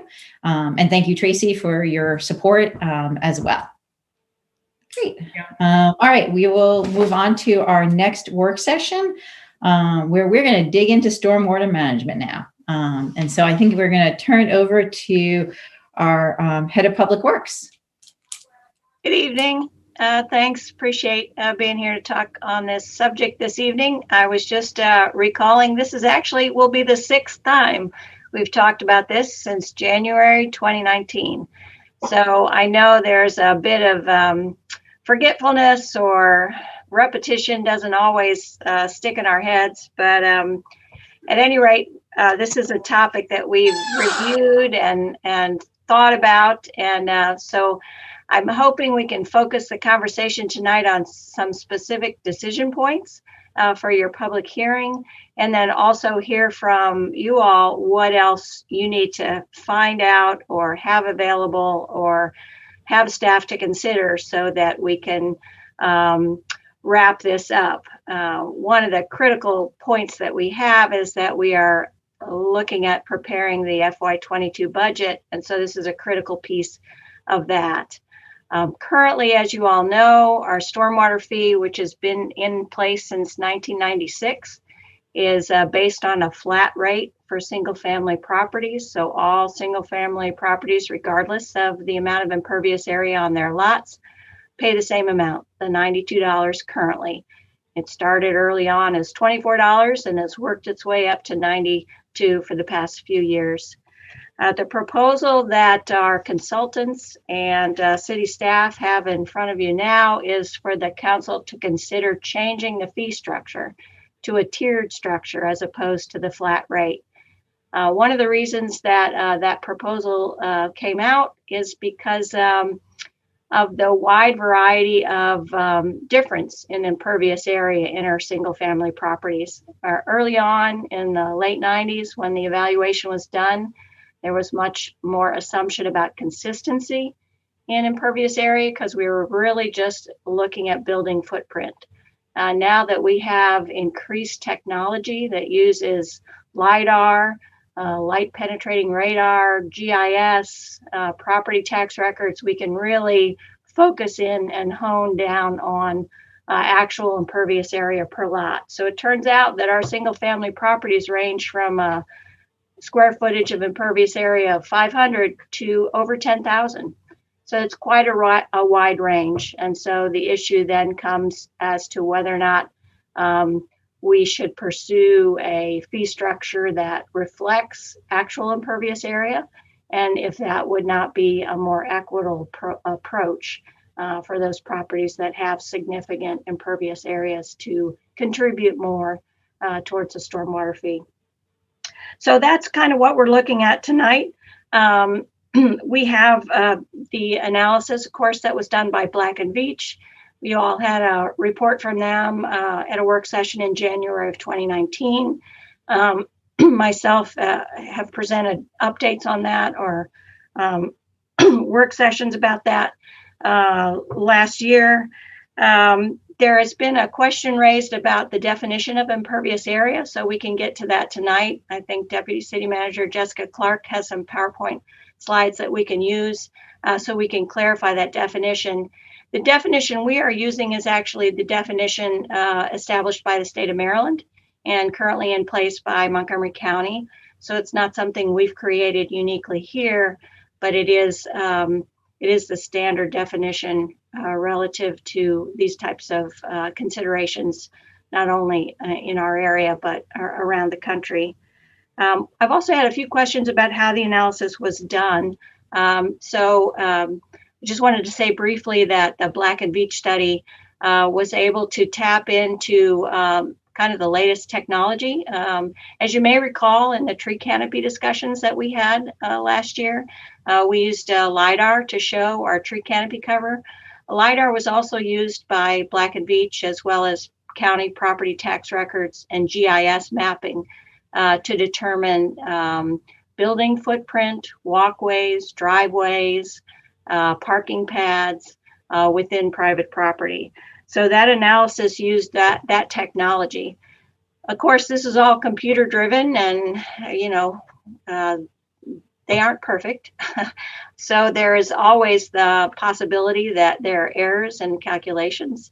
The assumption has been all along that should the city proceed with a tiered structure versus a flat rate, that there would be, as there is now, an appeal process. Currently, the folks that would tend to appeal in the past because would be the commercial or industrial or institutional properties because they're the ones currently charged by actual impervious area. We've had very few appeals of that. But if we were to shift to a tiered structure, we'd have to set up an appeal process as well as a process to evaluate improvements that property owners have made on their properties to treat stormwater and enable infiltration and look at some kind of credit programs for those folks that have not done that through the permit process with the city, but have actually just independently gone ahead and made those improvements to try to manage stormwater in their property. So we don't have the details of that tonight, but I just want to suffice it to say that there's a wide understanding that should a tiered structure be established, there would be the assumption that there would be an appeal process and a review process, as well as potentially a credit program developed that would credit people for managing stormwater if they did those measures on their property in the meantime. And again, what we would be using to evaluate those measures would be the state standards. The state has a manual for stormwater management, infiltration, bioretention, all measure of structural and non-structural improvements. So we would use those guidance in terms of evaluating whether or not it met the criteria. Lastly, I think we have, again, depending on what the council would like to see tonight and what might be most helpful, we're prepared to pull up some examples of the variety of impervious area that we have here in the city. So you can take a look at a property that has under 1,500 square foot of impervious area versus a property that has 5,000 or 6,000 square foot of impervious area. So you can see that. And we'll be using both the MC Atlas information, which is publicly available. It's the GIS data that the county has, as well as our own mapping. And must give a shout out and thanks to the planning department, Jamie Ernst, who's no longer with us, and Michael Alexander, who helped us by creating that GIS map that's been much improved and now is linked on the city website so people can actually scroll over it and identify property boundaries. So the last piece I wanted to say before we get into the PowerPoint or any questions is just to kind of capture for people to understand the breadth of our existing stormwater program. We have over 17 miles of stormwater pipes in the city that we are responsible for. And again, the city inherited that from WSSC in the late 1990s. The city made the decision at that point to take over the system directly versus allowing the county to own and manage the system. And that was kind of like with most things. If you think about our police department or our library system, it's a way to maintain local control. It's a way to keep Takoma Park dollars in Takoma Park and to really be able to focus both maintenance efforts as well as new program needs directly in the city. So the decision the council made back then was to own and manage the stormwater system in the city so we could make sure it worked most effectively and efficiently for our residents. We have about 700 inlets in Takoma Park. Those are those cut throughs in the curb that capture water. And we have 78 outfalls that discharge our stormwater into Sligo Creek and Long Branch. Of course, not all the water that comes through Takoma Park is generated just by Takoma Park. We also get to accept DC and Silver Spring water. So our system services a wide swath of our section of the universe, and is really dictated by topography as well as location. So we're happy to say that we do have a very aggressive maintenance program and video inspection program for our system. So we try to make sure it stays in excellent working order. Some of our pipes and structures are over 100 years old. And we also are also aggressively making sure that new systems get installed as we can. As you know, every year we talk to you about our budget and stormwater budget. And not only do we propose what we're going to do in the future year, we also have part of a 5-year plan. So you can see ahead of time where the projects are that we have intended to put forth in the city. So we do try to make an effort to provide that kind of forward thinking in terms of our stormwater management. And lastly, in addition to just making sure we do good maintenance and keep the system working, we are under a state mandate through our NPDES, our Clean Water Act permit. We have to treat 20% of our impervious area in the city in order to maintain our permit and meet our state and federal requirements. That requirement came into effect in 2013, and we have a deadline of 2025 to meet it. We're very well on our way and feel quite comfortable that we'll meet those requirements by 2025. But it requires aggressive action and programs like you've all seen in your wards for stormwater facilities as well as treatment facilities. And so I just want to assure people that we are actively engaged in making sure we are complying with the laws. So I don't know, Jessica, do you think we should shift to the I've got it all queued up. Want to make Sorry. sure people are aware of the map that's available where you can search your own properties. So let me share my screen. Councilmember Smith had his hand up. Councilmember Smith, did you have a question now, or do you want to wait till after the deputy? Can I just, a quick question, Ms. Braithwaite, thank you very much for all your work on this. I really appreciate all the stormwater facilities that you included in Flower Avenue. I wish we could have done more. Can you remind us how we categorize the 2 to 4 unit apartment buildings? Are they considered single family homes, or are they multifamily? They're considered multifamily. Okay. So they, from the advent of our program, have been billed based on actual impervious area. The single family are the only properties that are billed flat rate. Okay. All right. So, thank you. Currently, if you have a single owner, single family home that is rental, that's still considered single family. But as soon as you add an additional rental unit to that, it's considered a multifamily and billed at that rate. Okay. All right. Thank you. Great. Okay, so here's the interactive map that our planning director, Roz, and her team made available. As you can see, the darker properties are the higher fees. So for you tonight, we've picked out just a couple examples of the higher fee properties to show the real range in impervious surface area. But if you want to look up your own address, you just click and it shows you the address, the impervious surface, most recent estimate, as well as the proposed stormwater fee. So let me just move to our first example. So we're going to look at this property here, which has a higher impervious surface area than the properties around it. And if you look at the atlas, actually, Daryl, I'll let you take over from here and just kind of talk about how this one stands out. Sure. I think what we're looking at there is at 7209 Cedar Avenue. And what you can see there is that in addition to the building itself, there's also an outbuilding, a garage, as well as a fairly large parking area behind it, a fairly large driveway, and a lead walk. So all those impervious surfaces together put it into that range that it's currently shown. I think it's the red color.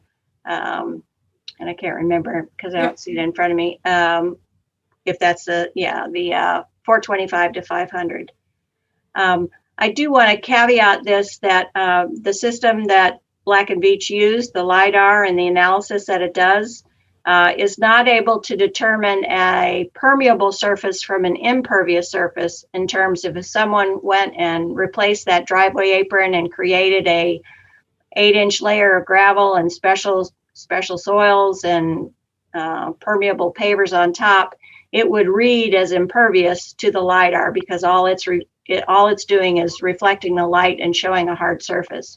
So if we were to pursue a process using square footage, there would be a requirement for us to communicate directly with the property owners to identify which of those surfaces may have been made permeable or addressed differently than what the straight hard surface analysis might assume. So that is, just we want to acknowledge that differentiation is not available from the technology, but would be a phase that would have to happen between when a decision was made and the final fee structure established. Can I just ask a quick question about that? Yeah. Daryl, I'm sorry if I misunderstood or didn't understand. So you're saying if that would be the case, if there was a section of the property that had like permeable pavers or something like that, not necessarily gravel. Am I understanding that correctly? Yes. Yeah. We, I don't know, Jessica, you want to pull up that definition of impervious surface, but that issue has come up before. We do have a definition of impervious surface that we have in the city code. So we're guided by that. In addition, we follow the guidance of the Maryland Department of Environment with regards to gravel surfaces in particular. And so basically, our city code defines impervious surface as a surface that is compacted or covered with material resistance to infiltration, not limited to streets, roofs, sidewalks, patios, driveways, parking lots, anything oiled, graveled, graded, compacted, or anything that impedes the natural infiltration of surface water. And there is further guidance from the state as to when a gravel surface may be considered permeable versus impermeable, and it has to do with how it was constructed. And again, this is based on the criteria that the state sets for providing credit for treatment of stormwater. So if you have a gravel surface, the surface must be at least 8 inches thick with a layer of geotextile fabric separating the gravel from the ground, covered by at least 6 inches of number 2 stone and at least 2 inches of number 6 or 7 gravel stone, which is sort of standard practice for when someone is doing a permeable parking pad or permeable driveway. The permeable driving lane we have in front of the community center, for instance, is 4 feet deep. So in those cases where someone has specifically established a permeable parking pad, driveway, patio, or any other surface, they could provide us the construction details of how that work was done, and we could determine whether or not it met the criteria for permeability or not. So you're saying that those are the types of things that would not show up in the analysis that you would have to go back and review. Right.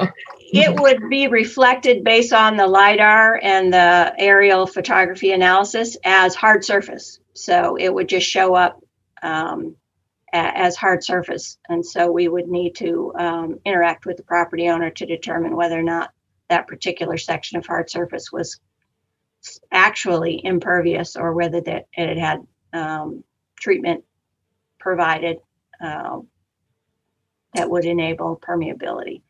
But in general, just a gravel surface, and it's not just City of Takoma Park. You'll find that this definition is just about everywhere. It's state of Maryland, Montgomery County, DC. A gravel surface that's subject to compaction from driving or heavy pedestrian walking is considered impervious. I know that is can come as a surprise to people who assume that gravel is better and can provide a permeable surface. But based on the compaction that happens when driving cars over it or parking vehicles over it or heavy foot traffic over it, it really serves as a fairly impervious surface that does not allow for penetration. I had another question, but I don't want to interrupt the presentation, but it's on this point. So tell me if you want to answer it now. So I've had a couple of questions come up from folks. One is on this question of the, as you said, that you would work with, the city would work with individual homeowners and have, about what they were put in and stuff. And I think some people are concerned that if they just recently bought their home or whatever, they don't have documentation, is that, do you see that as a big hurdle? And then relatedly, I think one of the things I think the council needs to take into consideration, given the capacity of the city staff, is how many people we're going to have to, interact with as we're putting in place this new, if we do, put in place this new system. I think that's something that we need to think about. So I don't know if you want to address those two things. Sure. Well, I think we will try to work with residents as best we can. As I mentioned, we have an existing appeal process now. The basic language is that the burden of proof is on the property owner, not the city. That being said, if someone has inherited what appears to be a permeable deck or walkway or pathway, it's fairly easy to determine if it has been built to meet those criteria. You lift up the pavers on top, you see how deep the gravel is. It doesn't require major excavation, and I think what we're looking for is just some sense of was this constructed as a permeable surface? Or did someone just say, you know what, I'm going to put some pavers down on my ground, my dirt here, and I like the way that looks. I did that in my own backyard. I like stepping stones, so I put a bunch of rock stepping stones down. I'm not going to claim that that's permeable. It's just rock stepping stones that I put on the existing surface. On the other hand, I did excavate 3 foot deep for a parking pad in my backyard. So I can definitely verify and show the receipts for all the rock and stone that was put in to make that permeable. So I think what we'll try to do is just work with people best we can. Now, that is, of course, raises the next issue of who is it that we're going to be communicating with. And you all know our department well enough. We've got a city engineer who is half stormwater, half streets and roadways, and a construction manager and myself, and of course the staff of the finance office. So I don't know exactly what to expect in terms of numbers of appeal or questions. I know since we've sent out the letter, I've probably talked to maybe 12.5 people, and I know you all have spoken with folks as well. I would encourage anybody with questions to send them to me. And if you have received emails or questions from people, please forward them to me. We can give them as much detail as possible on the current system, and also hear from them, you know, where they think there's errors or issues that they have questions about. So I think now is a great time to have that type of input and conversation. You know, one of the things that we did with the Black and Veatch study was do an evaluation of our impervious area. It should have been done a decade sooner. I mean, we did it in the mid 80s or so, and then we should have done it much more frequently than we have. So I think what we can say is that in the future, we probably should assume to do another analysis using existing technology at least every 10 years to catch changes in building footprint or improvements that have been made, so we can stay current. And then, you know, the other issue in terms of what it will take to respond to people's appeals or questions for credit, a lot of that will depend on the time frame in which we have expected to respond. If we can decide now what kind of fee structure we're going to do and have a time to be able to notify people and give them time to consider whether or not they want to appeal, and then have some, you know, several months before the fee would actually go into effect. With most fees, you pay the fee and then you appeal, and then if your appeal is successful, the city refunds the amount that you were overcharged. So, you know, I'm assuming that we're going to have a 3 to 6 month time frame where we're evaluating appeals, communicating with people, and getting back to them. So as long as it's a shared understanding that we've got some time to do that process, I don't think it will be particularly onerous, and that we can manage it with existing staff. If there's a need to have a very tight time frame, like we want this in and out in 30 days, then of course we need to look at ways to be able to make that kind of staff time available to evaluate, review, and provide a response. So I don't know if that answered all your questions. That was perfect. Thank you. That answered my questions. That's exactly what I needed. Thank you very much. Councilmember Kovar, I see your hand up. Do you want to ask a question before the Deputy City Manager continues? Just one thing, and I know the presentation has to come on. I'll have more questions later, but this just relates to what was just asked. So the other type of thing that maybe wouldn't get picked up by the technology is if somebody has made an improvement, but it just looks like a regular lawn, right? But it's actually a rain garden or some sort of bioretention type feature. You couldn't tell that probably just from the LiDAR in some cases. So what would happen, do you think, in a case like that? And could that also give a person credit or, say, a reduction in their bill, or would it depend on the specifics of the infrastructure that they've installed there? Yeah, that's an excellent question, and it's one that we need to really put some heavy thought in. With the issue of an appeal based on impervious area, it's a fairly factual evaluation. You do some measurements, you determine whether or not the size matches what we said or what the alteration is. And if it's a special surface that is permeable, we determine that and then can deduct that mathematically from the total square footage of impervious area. So that's all fairly cut and dried.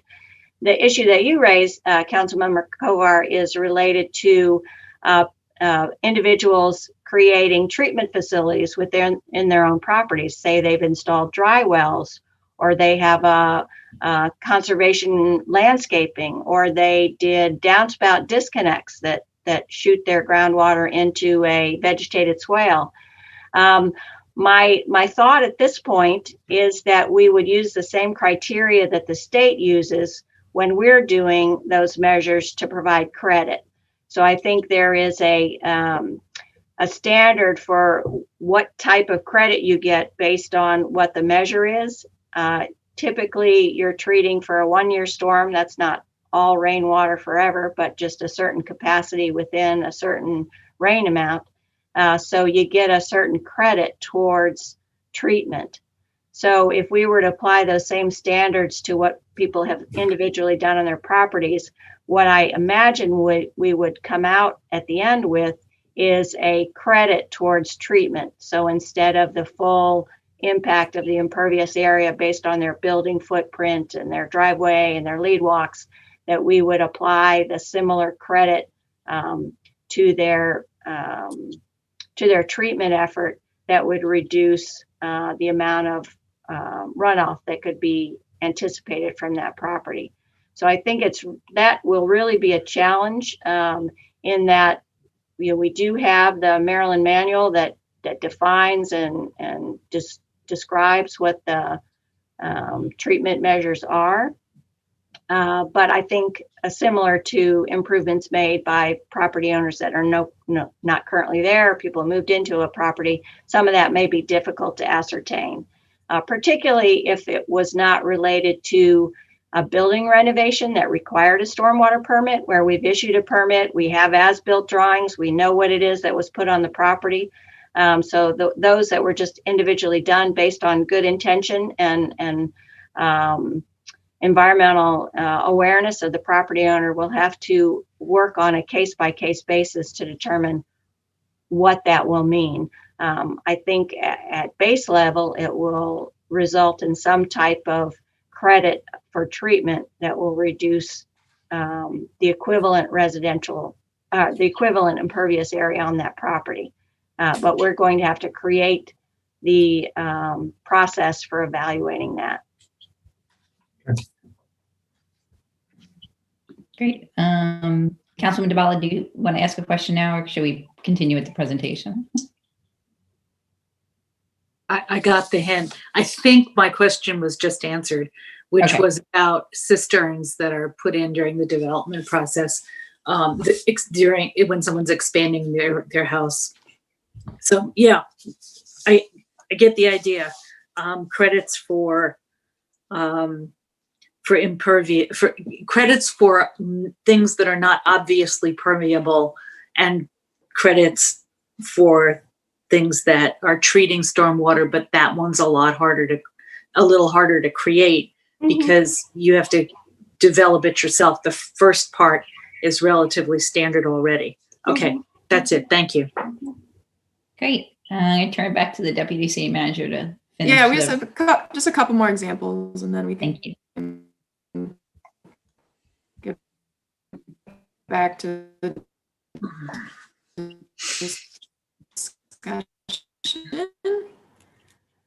of that'll be around 525. And if you look at the aerial, you can see that the driveway is significant, and you can't really see in the trees here, but there's additional area in back.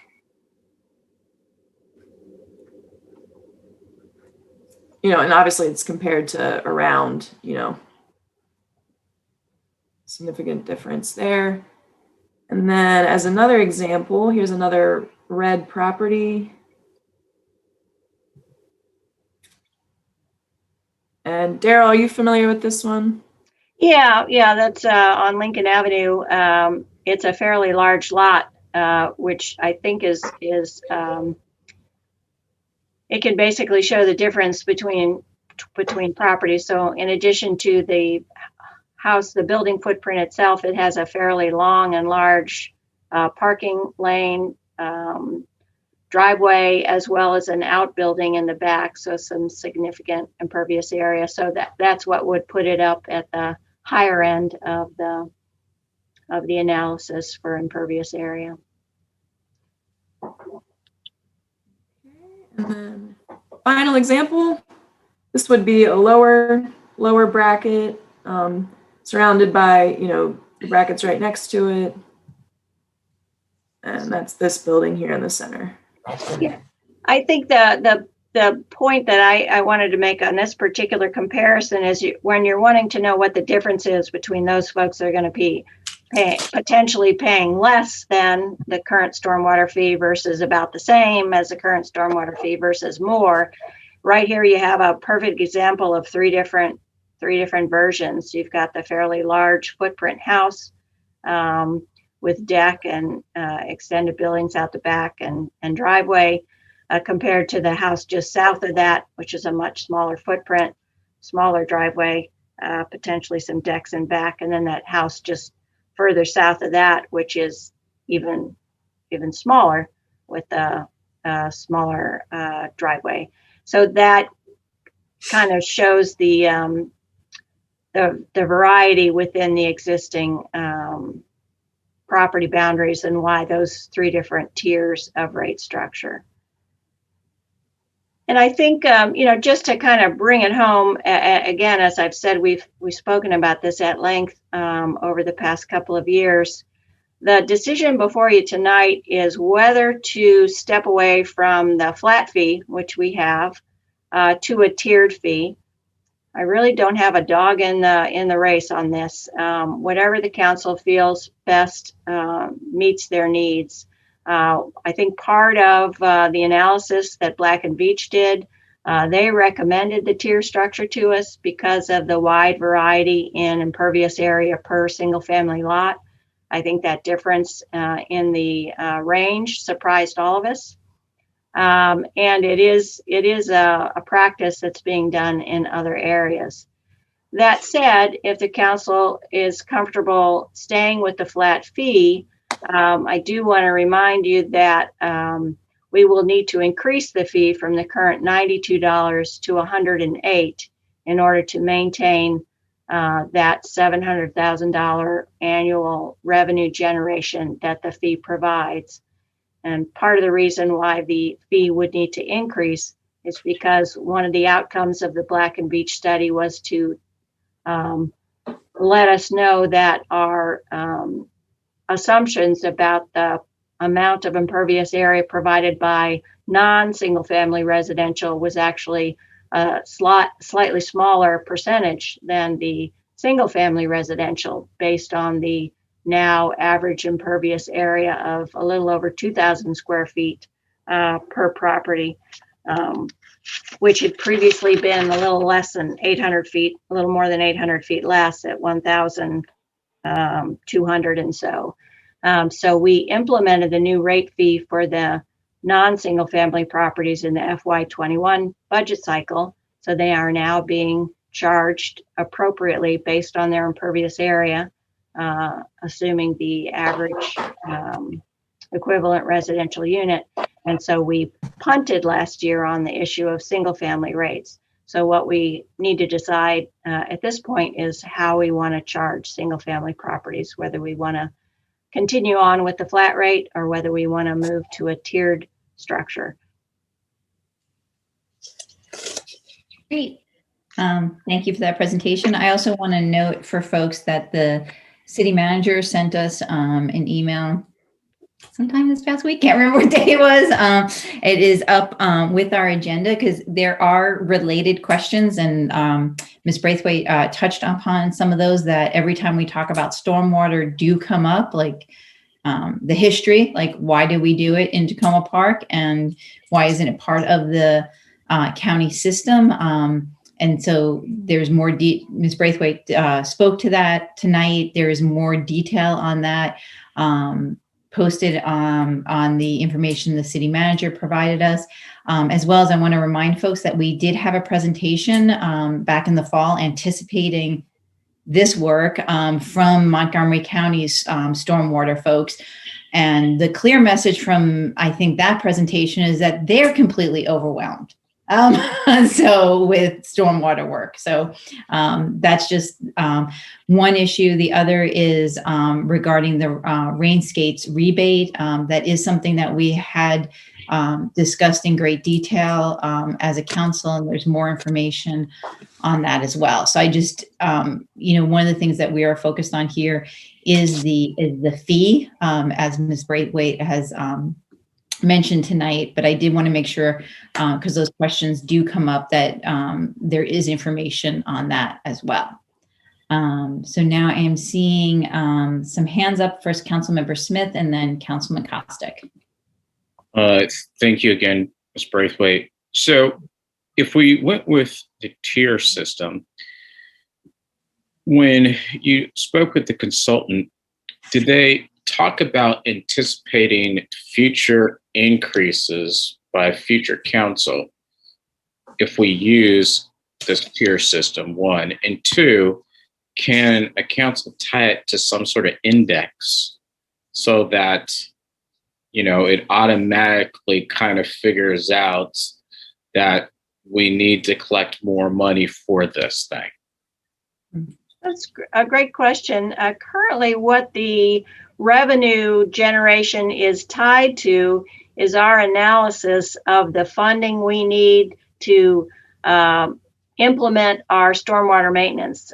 And that includes our regular annual video inspection, outfall testing, state mandated required programmatic work, as well as new system improvements. And then, as I mentioned, we have that deadline of 2025 to meet the 20% treatment goals for existing impervious area. So we've established a couple of years ago a budget of $700,000 that we said was sufficient as an annual budget to maintain the program and keep us operating, enable enough funding for us to do major capital projects as well as routine maintenance. So the revenue really drives the funding question. So the point at which the fee structure would need to change is the point at which we decide, you know what, $700,000 isn't cutting it anymore. We've got X number of new needs, and so we need to increase the annual funding. One of the topics of discussion that we've had is this issue of how to address climate change and stormwater and private property impacts. Currently, our system is really focused on the stormwater management system within the public right-of-way. So we pick it up from the curb line, we put it in pipes, we do treatment, we put it out in Sligo Creek, we make sure the outfalls work, we do the water quality testing. If we are to assist property owners on private property to deal with property-to-property issues, kind of upstream, downstream issues, if the council wants to consider funding that out of the stormwater fund, then of course that would require an increase in revenue. If we wanted to fund it out of general funds or some other budget account, then it wouldn't.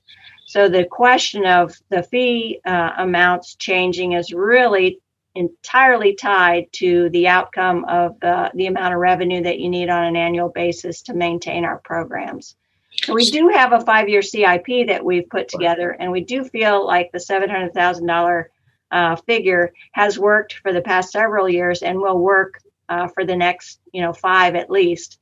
But, crystal ball notwithstanding, I don't think we can see it further ahead than that at this time. So there may be a need, as prices for everything increase, to increase our construction budgets and our inspection budgets beyond what we currently have. But I would say we can feel fairly comfortable that over the next several years, we expect about 5 years that $700,000 figure will be sufficient to do what we need to do. Yeah, climate change, I'm glad you brought that up because I think that is what is putting pressure on our budget, right? 'Cause residents need help, they want help, and they're asking, why can't you guys help us?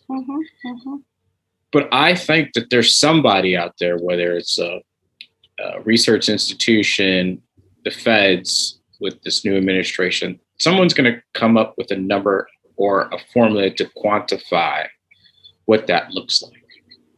Because I've been on some calls with the intergovernmental affairs with the White House, and that's all they're talking about is climate change and how they can help, more jurisdictions.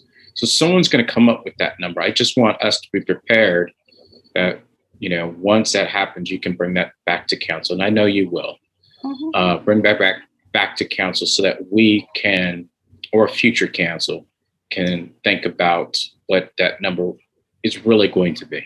If it's, $100,000 more, $300,000 more, but there is going to be a number. Thank you. Great. Councilman Costick.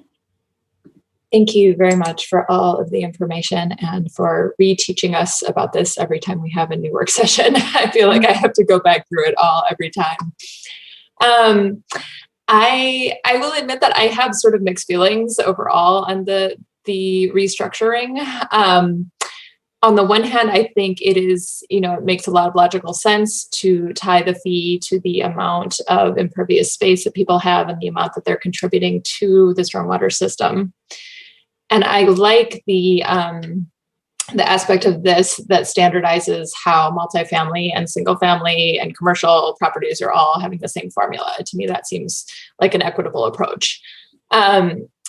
At the same time, I'm looking at some of these increases that people are seeing as individual property owners being, 300%, 400% higher than what they have right now. And, some people having to pay $500 a year, whereas they were only paying $92 right now. And a lot of the staff work going into the appeals and just some other questions that I'll ask in a minute. But I feel like those are contributing to me wondering, how much of an impact is this having? Is it worth the amount of staff time and kind of work on this? So I have a couple of sort of technical questions and then a couple of kind of bigger picture, I think, questions about information I would like to have as we further consider this. One technical question is something I've heard from a lot of people. If people have sidewalks in front of their house, is that included in the amount that they pay? Yeah, thanks for asking that. There is no intention to bill people for impervious area of public sidewalks or public roadways. So that is not to be included in what we would consider the impervious area on their private property. Now, that said, if any of you have ever looked at county tax maps, you will see, especially in Takoma Park, that we have some weird property boundaries. We have private property owners who own a section of the road. So it may show up on the maps initially as their private property boundary extending into the roadway or extending over the sidewalk. In those cases, the assumption is that we would correct for that and not include the public sidewalk in their private calculations. So we would be able to see on a street by street basis where there was a public sidewalk that was contiguous for the entire roadway, and we would deduct that. Part of the beauty of what Black & Veatch did when they did their analysis is there's actually 10 categories of impervious area that they evaluated for.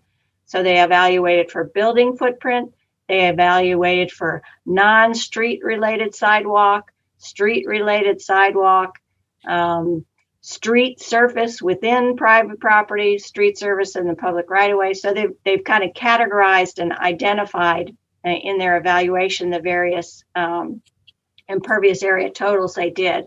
So that will enable us as well as the property owner to take a look at that. And if we see that we have a sidewalk that is contiguous to a street that appears to be a public sidewalk that's included in their total, we would deduct that amount from their total. And that's a process that you would envision doing, not based on appeals, but just a review before we move forward. Right. We have that documentation in front of us based on the Black and Beach analysis. So we can sort based on those that show street frontage in their calculations, and we would have to take a look at those and then make that correction. Okay, thank you.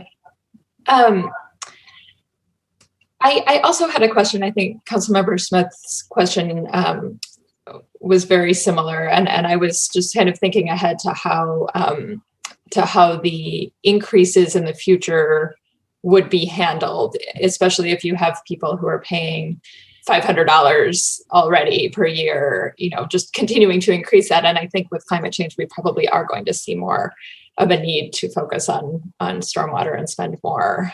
So that's just something I kind of was thinking about in terms of looking at the new structure. The other couple of questions I have are in terms of the actual impact on our racial equity and affordability initiatives. And I saw in the memo that there was sort of a general statement about, analyzing whether this would impact, like what the impact of this would be on racial equity. And I thought I remembered us having a little bit more of a discussion about this at one of our last work sessions, but I wondered whether we could dig a little deeper into that before we make the decision, and if there's any way to look at the properties that would be paying a higher rate. If there's any demographic information we can garner and cross-reference that to, I know that's difficult. If not, I was wondering about whether that could be cross-referenced with home or property assessed value, and or maybe the date or the cost of the last property sale, because I think that might help us see whether they're long-term property owners who've been in the city for a long time who are going to suddenly be hit with a $500 cost and might be on a fixed income. That is probably doable because at the top end, we get to very few actual properties that are affected. So there's actually 20% of the properties, 731 properties that would be paying less, $25, $50, or $75. There's 25% of the properties that would be paying about the same. That's 892 properties that would be paying $100. And as I mentioned, we're currently at 92, but we have to go to 108 if we're going to maintain our revenue of 700,000. There's 1,609 properties that will pay 125 to 175. So that's 44% of the existing single family properties.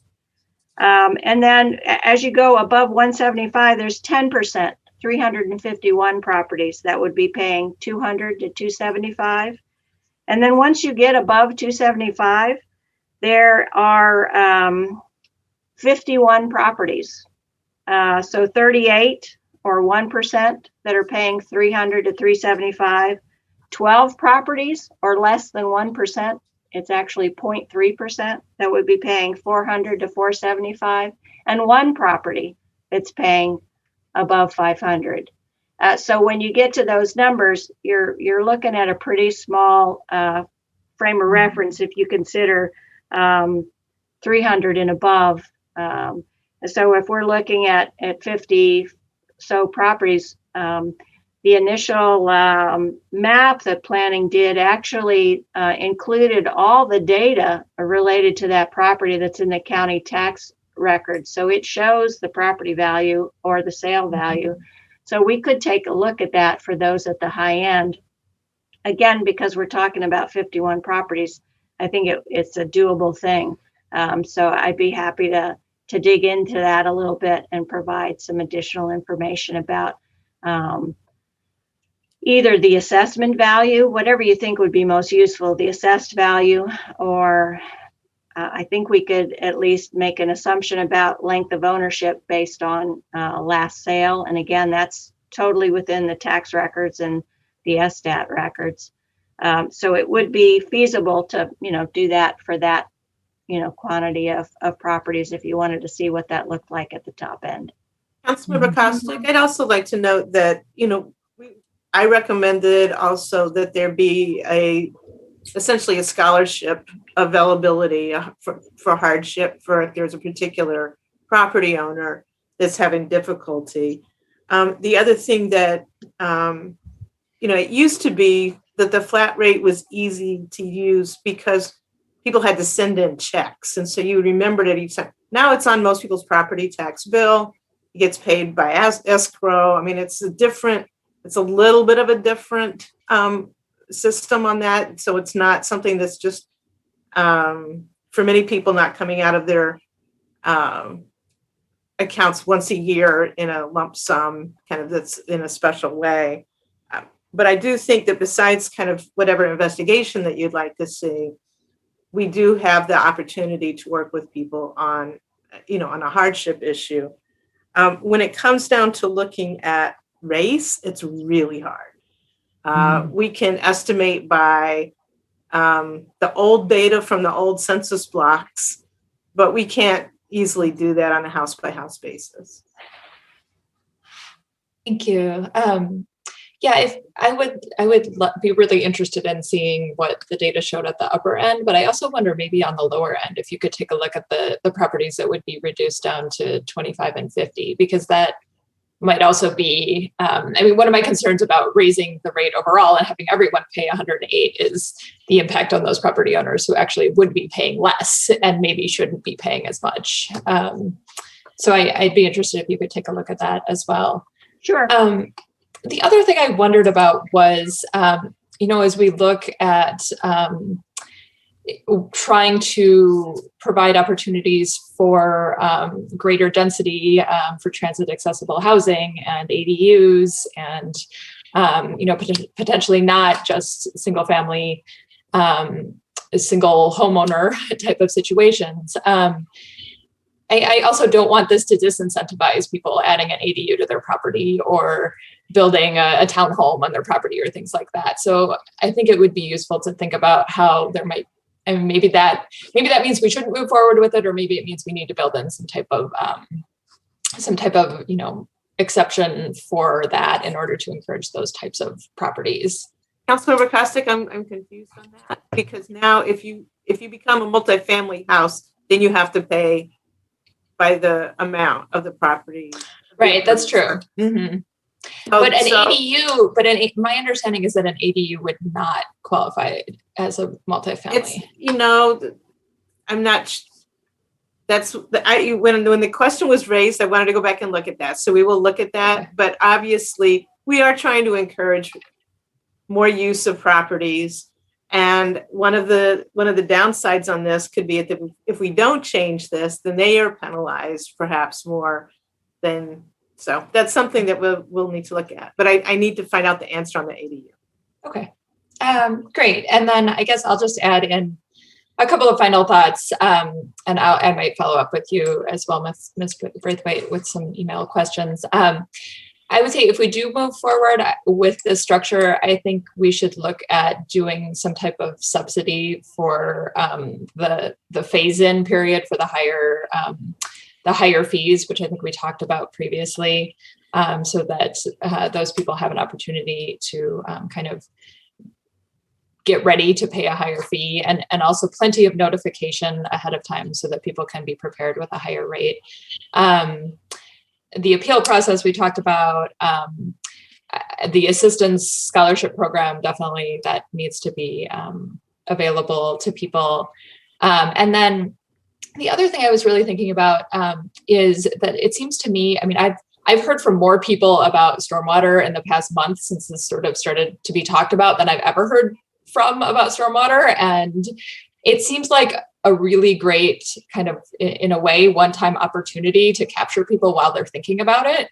And so it seems like maybe there are some opportunities to do some education on how people's properties and their personal choices and what they do on their property impacts the larger system, and maybe even some incentivizing, maybe even on a one-time basis now when people are looking at it and thinking about it in terms of making changes to their property that would improve the whole system.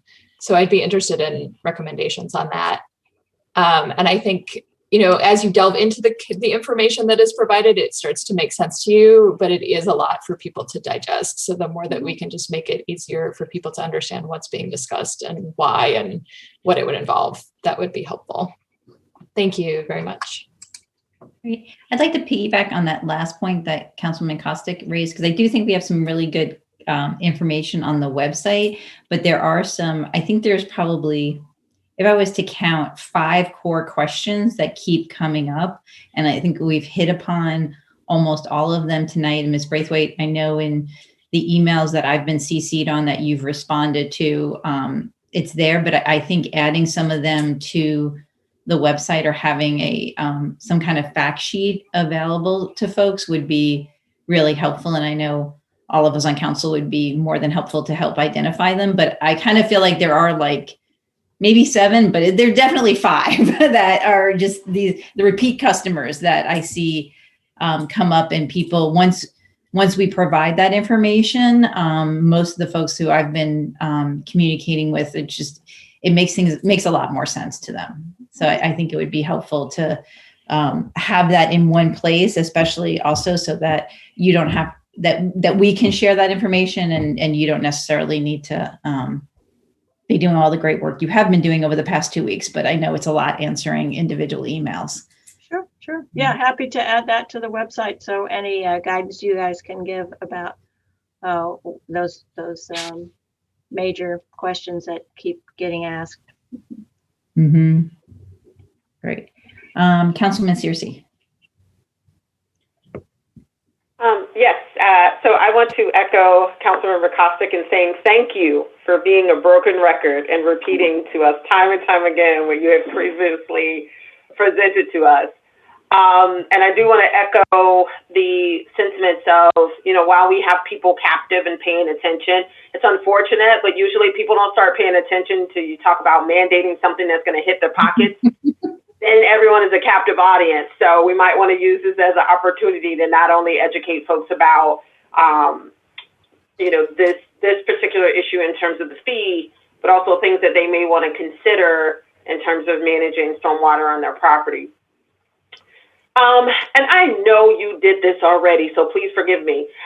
The top tiers, right? So the folks, I'm starting to call them the purple houses and the red houses, right?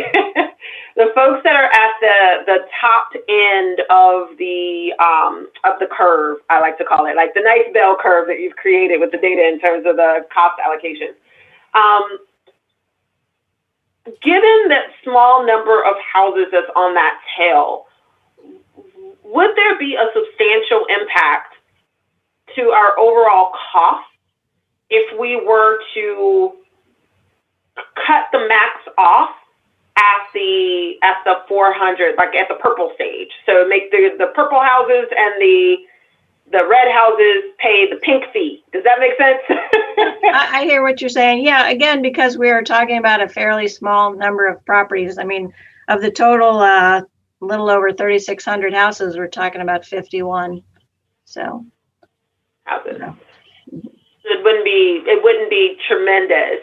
Mm-hmm. And then, perhaps, as what folks mentioned, this notion of a phase in, right? So it could either be, a phase in, or I would hate for us to, find ourselves in a situation that because of a need to kind of really try to control that top end, we find ourselves in a situation where we're a few $1,000s short every year. We don't want to be there either. Yeah. But I do wonder whether or not, because of how it might feel for someone to go from like $92 to $525, that's a lot of money. Is there a way to kind of phase in that top tier? Either we phase it or we just decide to cap it at the 325 to 400 range, because I agree with what Councilmember Kostick has said. I do believe that it is equitable to make sure that, people are paying for the amount of impervious surface that they have on their property. And that seems fair. I mean, that's what we require multifamily buildings to do and commercial properties to do, so that makes sense. I think for me, the biggest issue is trying to address that drastic increase for some, and what would be the appropriate approach to do that, because that's a pretty substantial jump. And given that people are dealing with those stormwater fees as part of their tax bill and their escrow bill, does it make sense, instead of trying to rebate folks later, to kind of schedule a phase-in approach for our stormwater amount, so that it's incorporated in the tax bill, included as part of the escrow over time? Does that make sense? Than trying to do like the scholarship and then the rebate, and then, it might make more sense to tell those higher tier houses that you may work up to this 525, but for year one, the high tier folks are gonna be capped at the pink. Then we phase it, you know what I mean? So it's a more tiered structure, and it's a part of the tax bill than trying to do it on the back end, if that makes sense at all. Sure. And that might also buy a little bit of time, because I could imagine that folks who are at that 525 range or that 425 to 500 range are definitely going to want to review and want to dispute. So if we were to say, even though we may acknowledge those 51 houses that's at that top tier, if we were to say for the first year, everyone's going to be capped no more than that 325 to that 400, put that in the tax bill, and then that kind of gives us a little bit more time to work them up. So I know that was a very long-winded, convoluted way of kind of thinking through it. The short is, I think it makes sense to charge people based on the amount of impervious surface that they have. My primary concern is making sure that we're kind of controlling the financial hit that some of our homeowners are going to take because of the fact that they have so much impervious surface on their property. Does that make sense? Yep. I think those options are all doable. In that one chart that is provided as an attachment, you can see the fee rate and the number of houses per ward. So if you wanted to play with the math, you could take a look at that and see what it is. And I will certainly do the same. Yeah, Councilman Searcy, are you done, or? Yes, I'm done. I just want to say I 110% agree with Councilman Searcy and wanted to raise that point as well. And how I think that's exactly that I would like us to see, to go in that direction, because I think even if it's the 51 household, like whatever we decide is that cap and then phase it in, I think right now, just even,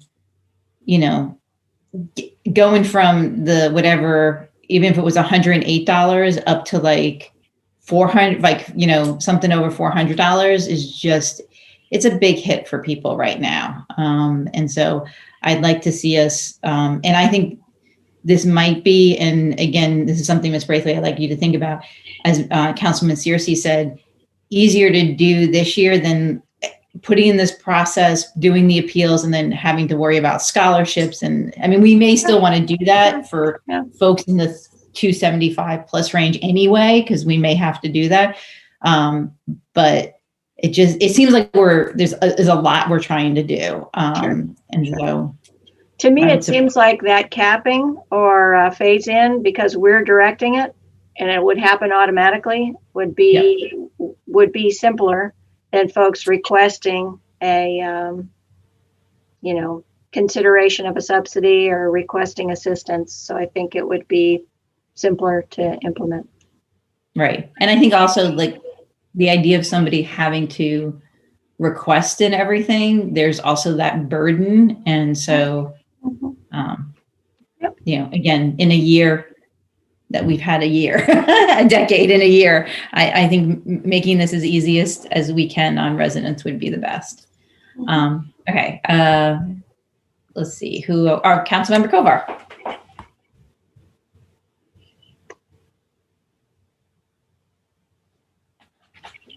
You and thanks for the information. I appreciate it. And a few of the questions that were answered I was going to ask, so I appreciate that.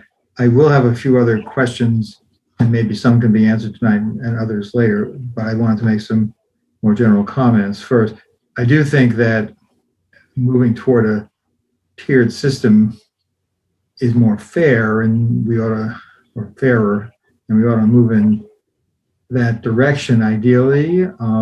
I don't know whether capping it off or phasing them in at the upper levels necessarily makes sense or not. But I think to me, the question of the fee structure is also connected to what we might do to try to address some of these broader questions relating to increased stormwater flow across and among private properties and public properties connected to heavy rainfall that's from more intense storms that I think we all believe is part of climate change. And, you know, we've talked about the need to address that topic, stormwater, we haven't finished our priorities document yet. We're going to be talking about that after this, but we've had versions of that in there before, and I think it will probably end up in there again.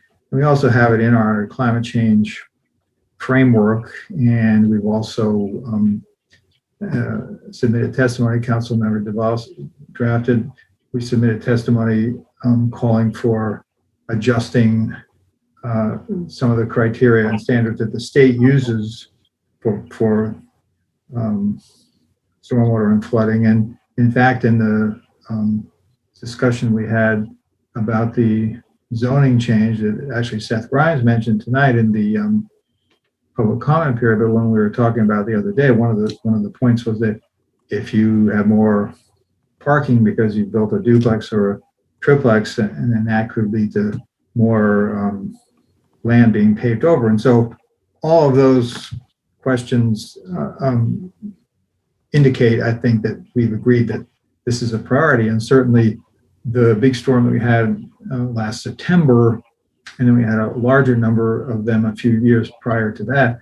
I mean, I heard from dozens and dozens of people in North Takoma did too. It's a big issue. It's very expensive. In my case, in my own house, in my own yard, I've got a couple of rain gardens and some other drainage things that we've installed. It's very costly, and I think it's beyond what some people can do. But not only that, I don't think it really works to say, I'm going to just fix it on, one person fixes it on their property, and it could just lead to the water just flowing to someone else's. And so to some extent, I think it's important for us to try to address in a more holistic way stormwater problems that affect multiple properties or residences or very wide areas. And so to me, I think the fee structure goes along with that. So I mentioned this to my colleagues, and I think I said in a recent council discussion also, I don't support going forward with the fee change unless we also make some steps and commitments to taking some action on this larger stormwater question as well. And I talk in a minute about some of the things I think about doing there, but certainly Councilmember Duvall and our other colleagues as well have talked a lot about what some proposals are that we might want to do on stormwater. So for me, I wouldn't vote in favor of this unless we also have something that we begin to move forward on to address that. Now, I will say one other point. I was recently in a phone meeting with some neighbors about the stormwater issues that are coming up connected to the new Montgomery College building. And to me, what's apparent is that they met the law. They did what they needed to, and the city signed off on it. But that also doesn't capture the potential higher levels of rainfall that could come from these more intense storms. And so I do think there's a lot of reasons why we need to do that. In particular, if something like more than half or 3/4 of the residents are going to see potential increases as a result of a system along the lines of what we're talking about tonight being implemented, I realize some of those increases might not be that high, but I think residents have a reasonable claim to say, okay, if I'm going to pay more, what do we get? And if the answer is nothing, you just get exactly the same system that we currently have. To me, that isn't adequate, which is why I'm thinking, and this might have to come out of the regular budget, that we could do more.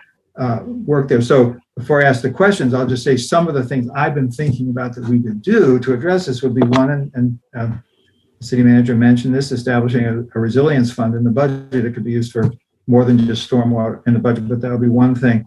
I'd like to explore the idea of paying an outside consultant to look at the problem areas around the city, and maybe it's more than our staff could take on, and make some recommendations to us so that in the areas where large numbers of properties and residents are affected, or big geographical areas affected, and that could even include restoring some of these undergrounded natural drainage systems that have been covered up before.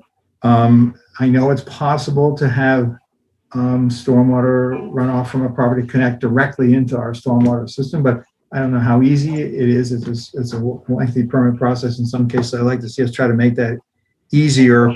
I'd like to see us have a periodic, I don't know if it'd be annual, but periodic anyway, trainings for stormwater contractors, because one of the problems that a lot of residents that ask me is they don't know who's reliable, who's trustworthy. And we wouldn't endorse them, but at least we could say they understand how our laws work.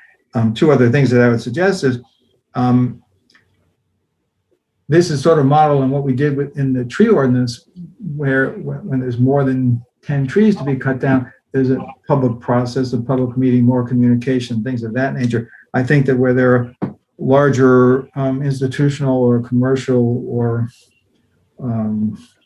industrial developments or structures being built, that again will have a bigger stormwater impact. We ought to have some enhanced public meetings of that kind. And others have talked about this, but some sort of credits for actions that people have taken. So those are just ideas. I'm not saying they're perfect, and maybe there are other ones, but I'd like to see us working toward doing some of those things if we're going to do a version of this new fee structure as well. And so one key question I have is, the decisions about the fee just have to be done in time for the budget, the same as, say, our property tax rate, which is mid-May, or is there a different cycle for that? If I can answer that, so I raised my hand for that for this reason. I'm sorry? We really need to, unfortunately, act on this earlier than the time that you adopt the budget.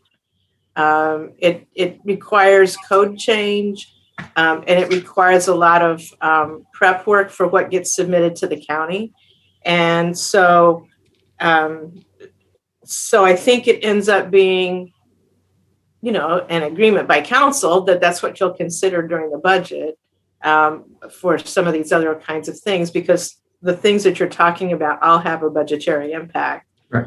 And so the reason we're here now, as opposed to later in the process, closer to budget, is because we need this extra time, and you need to have a code change to switch the system. What would be your estimate of when we'd have to know if we're going to do that if we're going to do something like this for the coming fiscal year?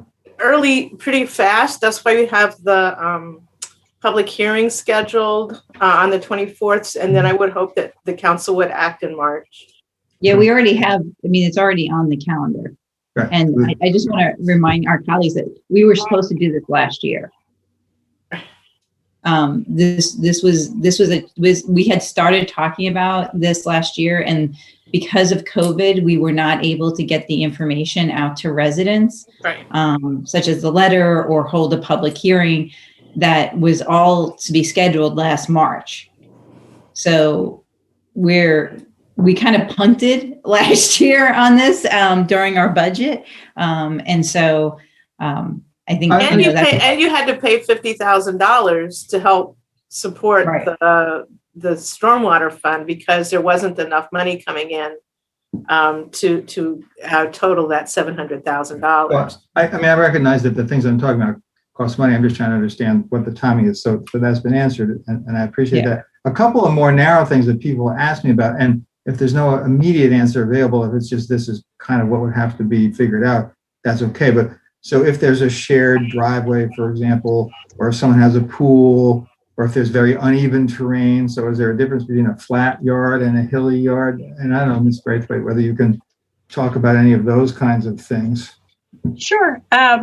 Our current analysis does not look at the topography of the impervious area, the location or what's surrounding it. It simply identifies the impervious area. So we do not factor in things like, is this at the bottom of a slope or is it at the top of a slope? So it's strictly based on the impervious footage. I will say that it tends to be, because it's easy to identify that way, whereas the topography and whether or not there's drainage is a little more challenging. Most jurisdictions just stick with the footprint model of impervious area when they're using these types of things. And there was another piece Well, of that. shared driveways. Oh yeah, that's identified on the property records. So the property boundary shows the split on the shared driveway. So the portion that's on one lot is showed on one, and the portion that's on the other lot is showed on the other. I don't think there's many in Takoma Park, but someone asked me about pools, so I'm going to ask about pools. Yeah, I was looking into that. There are very few, but pools in Black and Beach's analysis are included as impervious areas, though I was noticing that I believe the county does not count pools as impervious. So we'll have to take a look at that. There's just a handful of pools that would be. Yeah, in the county, the surround of the pool is impervious, but where the water is considered not impervious. Okay. Yeah. So someone asked this: if someone's disabled and needs more paved over yard, maybe, if I can put it that way, to maneuver around their home, is that something that could potentially be taken into account? I think that would be open for an appeal. We currently don't have a way to credit or offset, impervious area related to accessibility versus not. Or is that something that could be considered? I think anything's possible. We'd have to figure out what part of the process that would be. I think it would have to be either through an appeal or outreach from the property owner to identify that as the reason for the impervious area. Just a few other things, and I know my colleagues want to ask questions, so I apologize for taking a lot of time. But so in the current law and the current ordinance, it says when you appeal, and I think this is for big commercial or building owners or apartment building owners, you have to hire an engineer or a surveyor. Are we anticipating that would be required if someone's appealing, or are you anticipating some more low-key version of that?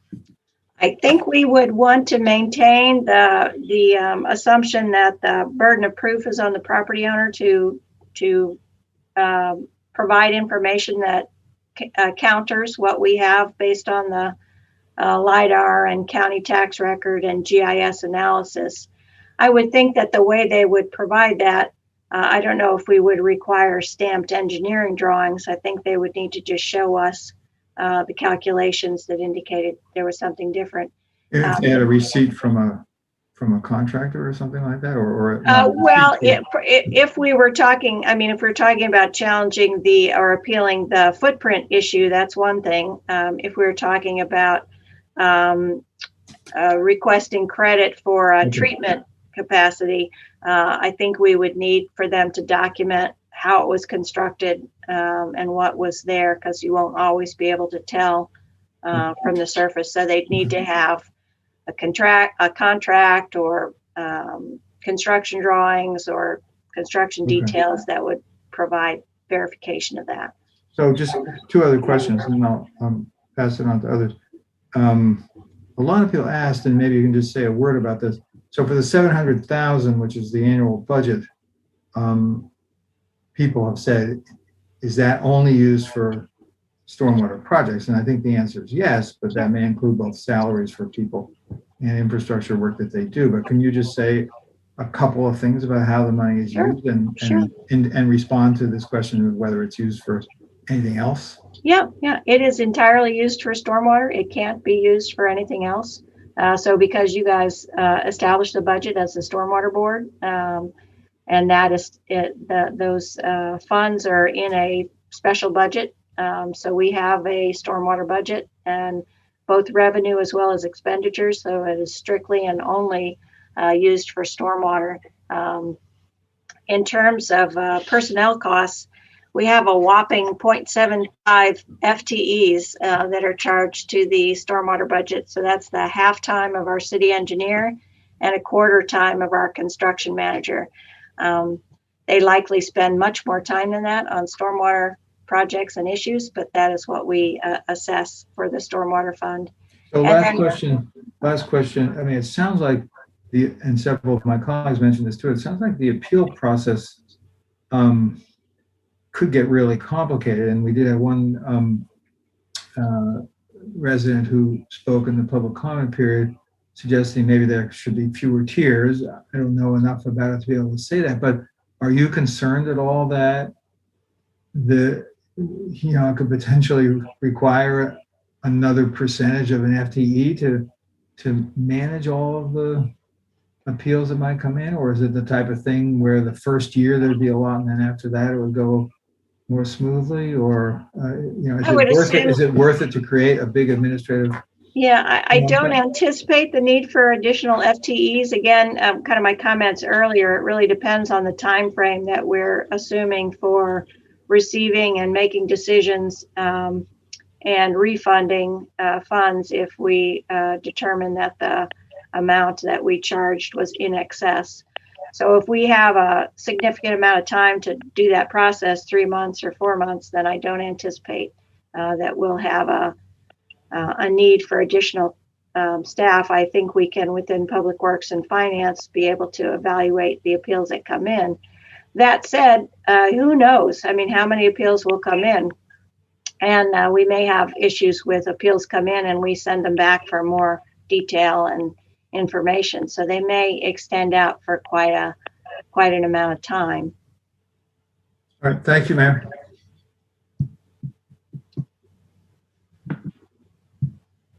I'm on mute. Okay, who's left? Let's see. I have Councilman Siemens and then DeBach. Thank you, Mayor.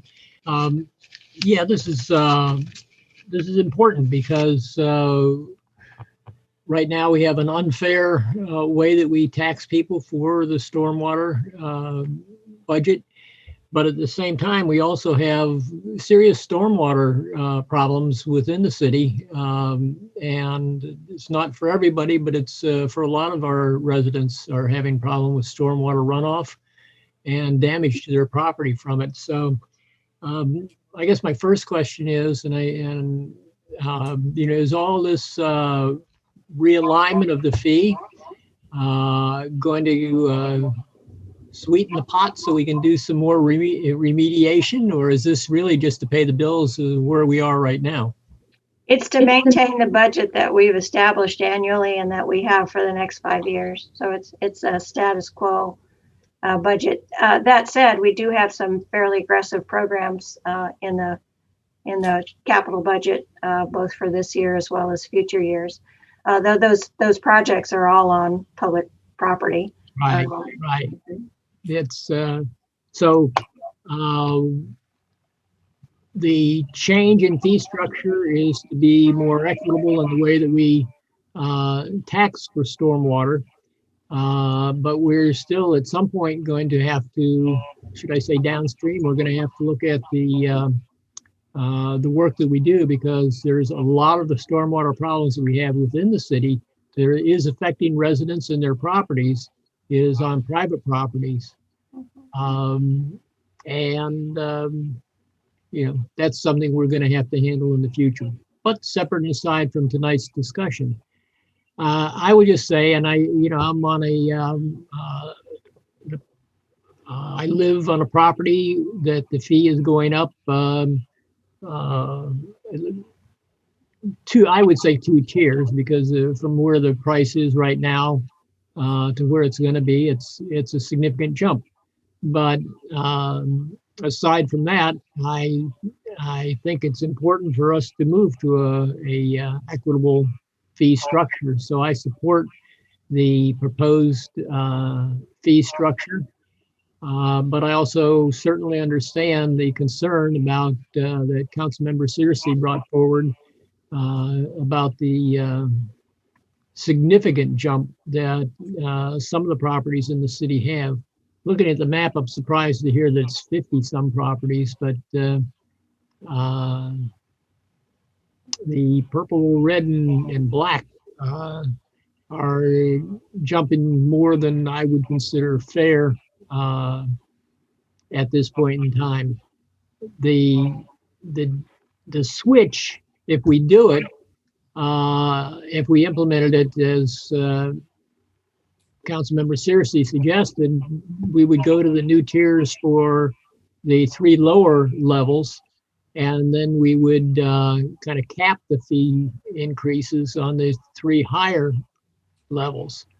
And so effectively what we're saying is that where we were unfair to the properties with less impervious space in the past, we would be fair to them now at the expense of the city. We would spread that that additional cost among all taxpayers to let us cap the 3 higher tiers. I understand it. I'm open to that. I look forward to hearing what the proposal is to implement it that way. And that's about all I have to say. Thank you. Thank you. Councilman DeBala. Yes, thank you. So a few things on the fee system proper. I do support the concept. I had some questions about the technical aspects, and many of them have been addressed. I think your comments, Ms. Braithwaite, about looking at credits for features that are not obvious on LiDAR, for setting up an appeals process that will address some of these concerns, make a great deal of sense. I think I heard you say that the map is based on Black and Veatch's estimates, but that before an actual dollar number is assigned to a property, that you would be reviewing each of the properties to come up with the fee, to make sure there's nothing that strikes, because some of these are a little weird, but they're working with the data they have. Yeah, so you're gonna check every one of these before you. Okay. And if there's an opportunity at that point to make some of these corrections before we even get to the fees, to the first bill, that would be great. Yeah. So that takes care of a lot of my technical questions. As far as I agree with Councilmember Siemens that I'd like to see the numbers before talking about the phase in, just to get a sense. Is it $5,000? Is it $50,000 that we would be phasing in? And get a sense, as Councilmember Kostick asked, of the income effect at that higher level. I don't know if there is actually a problem there. I've had a number of residents raise to me the question of long-term, lower income, fixed income residents whose fees are going up a little, not a lot, and how we might address that. And I don't have a good answer to that one, because I don't know how best to get a handle on those numbers. I don't know if the planning staff has some data that they've used for some other projects that might help answer these questions. I had a technical question about how this interacts with the building, with the stormwater regulations for rebuilding, for renovating or expanding a house. So in the future, if someone is expanding their house and they have to put in features to address the additional runoff, and they do that, then would that count as neutral, or how does that play out? Yeah, it really will depend some on what we establish for a credit program at the outset. So that would, they would fall within that process. Okay. Though we would have better documentation and, engineering details, so we'd be on a little more solid ground. Right now, if you're adding to your property, you have to trigger 5,000 square feet of impervious area in order to require a stormwater permit on behalf of a residential property.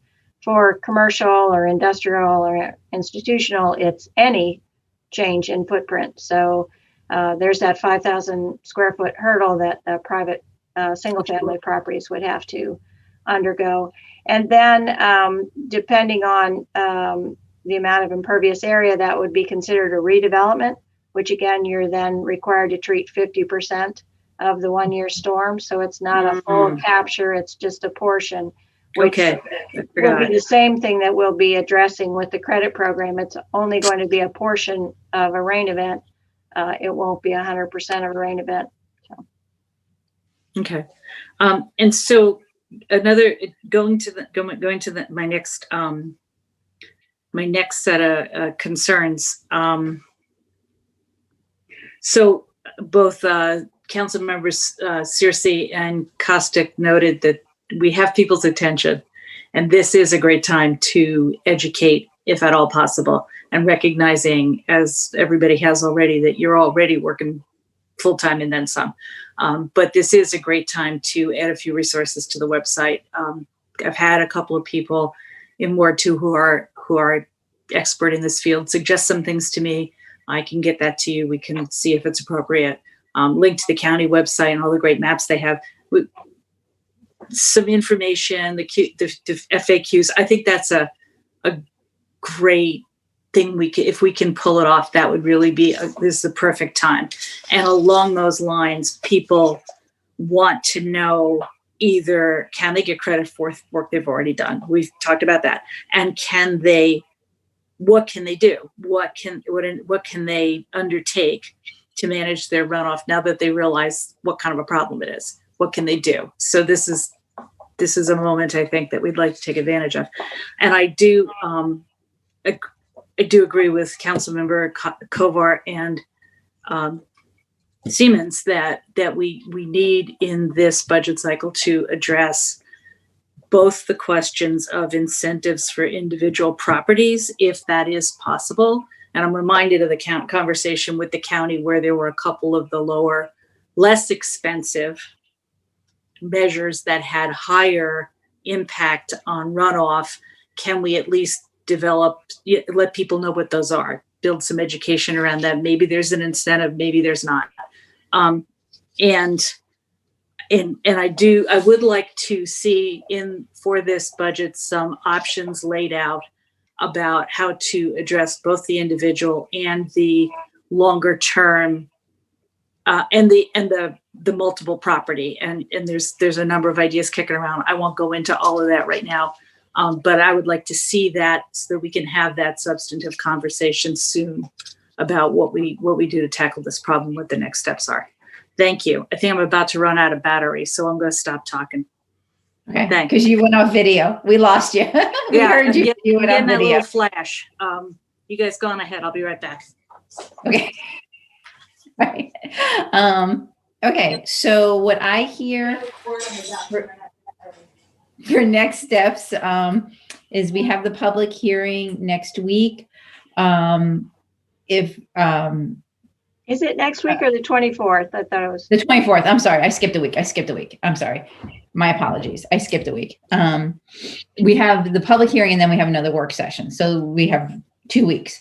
There seems to be interest in looking at a cap and then phasing, whether or not that's at a level of like 275, above 275, or capping it, maybe looking at 275 and like 225. What, Susie, you're making a face. Yeah, so I heard different caps. So I also heard 400. I heard different ones. So, well, what the notes I took were if we capped it at 275, those are 51 houses, or I was looking at the chart as well, and I added it up. And so what I was going to say is, yeah, Daryl's shaking her head. Look at that. Okay, so that's good. So I had just heard a different number, so I had written something else down. That's fine. Yeah, I just double checked, and we can double check these, but I think giving council maybe two options of like 225, either 200 or 225 or 275, like Councilman Searcy was saying, and like, let's look at the implications of doing a cap at those different levels. I think 225 and 275 made sense as I was looking at the chart, but I was listening and looking at the chart at the same time. I think that's one thing. I think there is an interest in looking, in addition to the possibility of scholarships this year and even moving forward. As Councilman Kostick said, looking at more of an analysis of the information we have of like the lower end as well as the upper end, and who's impacted, if we have any of the socioeconomic data on that. There's an interest in, to the extent that we have capacity to do this, provide on the website or provide people with education materials. So if they start asking like, okay, now I know I'm going to have to pay more, what can I do? In addition, I think given the priorities discussion and what we've been talking about over the past year, I think there is a consensus on the council that we do want to do more in stormwater, particularly on private property. And so, again, that's different than the fee structure question, but we want to keep that front and center as we're moving along as well. And then the final thing was sending some of these key questions to Daryl that we keep seeing over and over again, so that we can just have basic language that we can share with residents. Did I miss anything? I think, okay, well, we can, if I miss something or something comes up, people can let them know. What I'm generally hearing from council is that there is general support for the tiered system moving forward, and figuring out how we best do that this year is what we need to figure out. So that's what I'm hearing from the majority of council. And so hopefully in 2 weeks that kind of sticks. If not, we'll revisit it. But again, we have a public hearing, another work session, and then if we decide to go in this direction, we will have to have some changes in language and stuff. So cool. I want to thank everybody for the very good questions and suggestions. Yeah. Very good discussion. All right, I get Councilman Dabala and Kostick have questions. Just very quickly to that list, I just wanted to make sure I flagged that you were going to find out about the ADUs and how they're classified. Yes. Thank you. I missed that one. Okay, Councilman Dabala. I just wanted to say a little bit more about that state bill that the city put testimony in on, because we've talked a lot about the Maryland design standards, and many of us know that they're old and a little out of date, particularly with the rainfall data. So I just wanted to let anybody who may still be listening know that the state bill, Senate Bill 227, House Bill 295, that the city supported in its testimony recently will update the design standards and the rainfall data behind them, which will help not just Takoma Park, but will help a lot of communities across the state to be able to bring stormwater programs into the 21st century rainfall patterns. Thank you. That was it. Great. All right. Well, thank you all for going through stormwater again. I appreciate it. We should have done this on Groundhog Day. Because I know that's what it feels like sometimes, but we're gonna do it this year. So all right, so we are done for the moment with stormwater, and we're gonna move on to continued discussion of council priorities.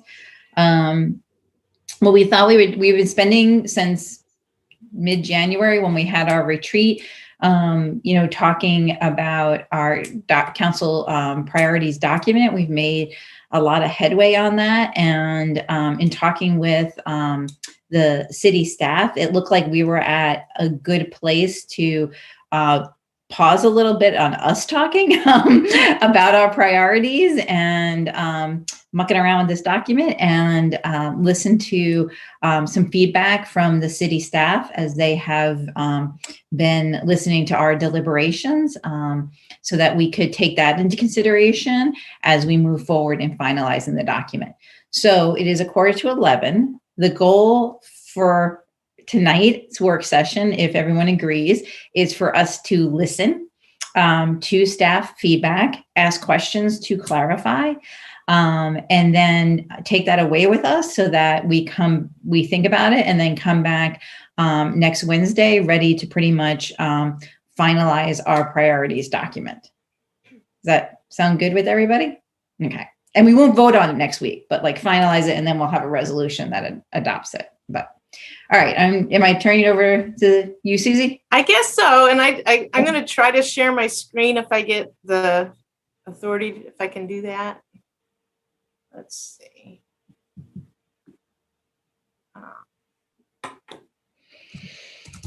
Do you see that? Do you see it? No, we're not. Not seeing it? No. What did I do? Let's see. I don't know why I have problems with getting the thing up.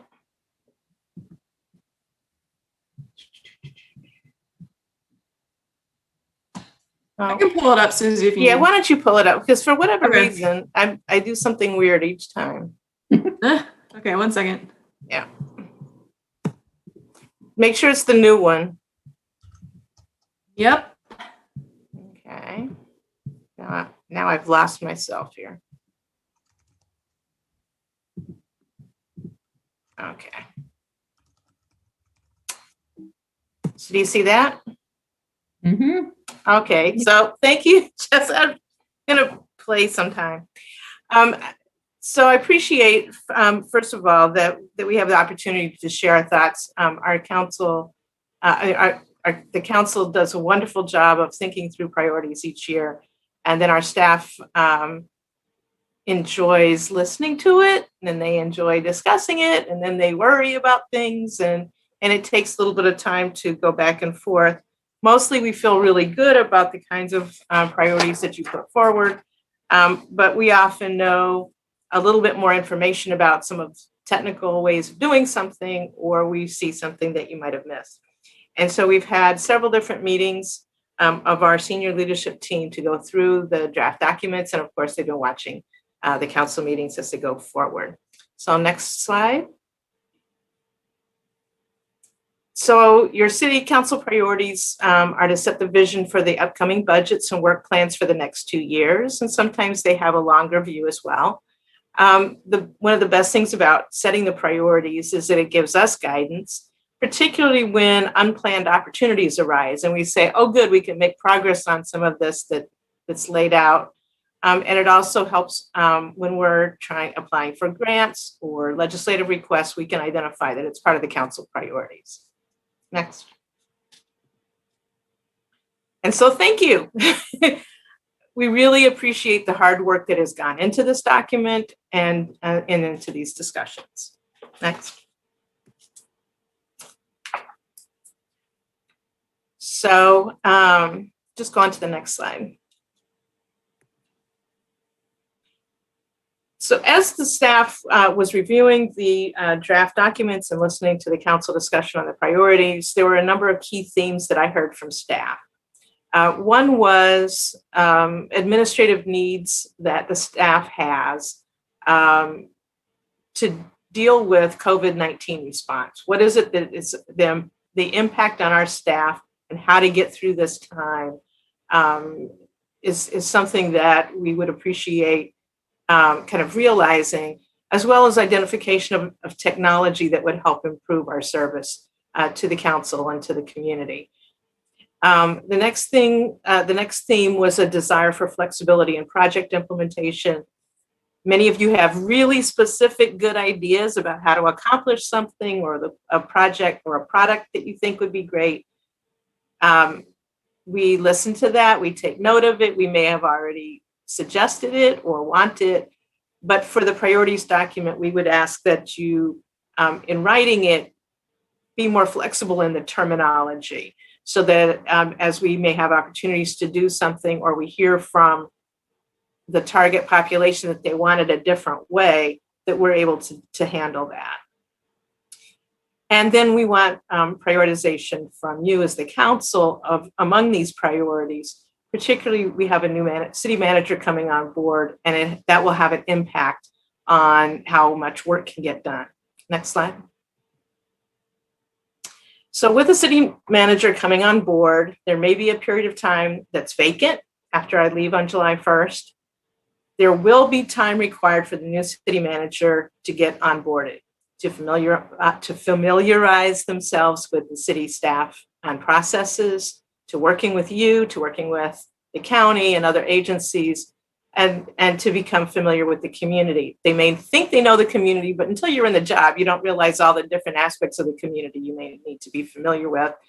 And during this time, it will be harder to get some projects done. There'll be some just lack of staff at a certain point and a slowdown on some projects. Next.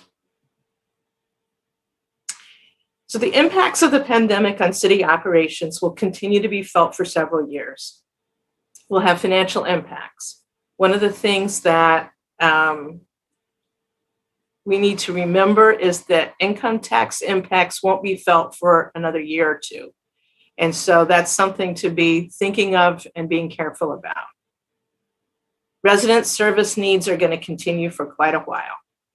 We've talked about the food insecurity, the rent impacts, residents' community needs and mental health needs. And we also have staff workload and mental health issues that are going to be impacting how well we can do things over the next couple of years. Next. So we've gone through the draft document. We've made suggestions or asked questions that the council might want to consider when you finish reviewing your priorities draft. I've kind of got a markup that I will send to you tomorrow, but I'm going through the highlights tonight. Next. So we have some additions that we're recommending. I mean, we go in saying, oh, we want less, but of course we come to you with some additions. So that's how it goes. The council. So we'd like to add a goal on the COVID-19 response goal. We'd like to also add some language to the fiscal sustainability, the engaged, responsive, service-oriented government, and the community development goals. Next. So this is a big one. This is mitigate the impact of COVID-19 on the community, and maybe there's a different title, and city operations. So we have a new goal that would be progress through gradual phases of reopening in a safe, deliberate return to normal operations, or whatever the new normal is. Prepare a reopening plan that supports long-term financial resiliency and employee well-being and incorporates lessons learned from the health crisis response. And in that, we would have strategies to budget conservatively for COVID-19 potential impact on city revenues and out years. And we would have encouraged permanent changes such as new council procedures, such as a hybrid Zoom and in-person meetings that are practical beyond the crisis period. So we've learned some things and we may want to take advantage of those. With the desired outcome of continuity of operations through all crisis phases, improved operations and compliance with safety protocols, and then workforce resiliency. One of the things that I just want to note here, and I think one of the areas that staff kind of reacted listening to council, we're working really, really hard and just to do the day-to-day operations right now. It's harder than it's ever been. And so, I think we want to recognize that kind of continuing to deal with that and coming out of that is a work program, is part of the work program that we have to face. Next. On a number of the different slides, but notably with the livable community for all, a number of the strategies that the council suggested had a lot of very specific ways of getting the work done, whether it was community ambassadors or certain library activities or whatever. And so what we'd like to do is to have more generalized language, such as enhance community engagement efforts using innovative strategies and technology to reach residents that rarely engage with the city, including residents of color and renters. And the reason that this perhaps doesn't have as many specific mechanisms to do that is that you often have to ask people what they want to be, how they want to be connected. And so having a wide variety of options is important. We don't want to use something to reach the same people we could reach different ways too. So just trying to think and be flexible as we go forward.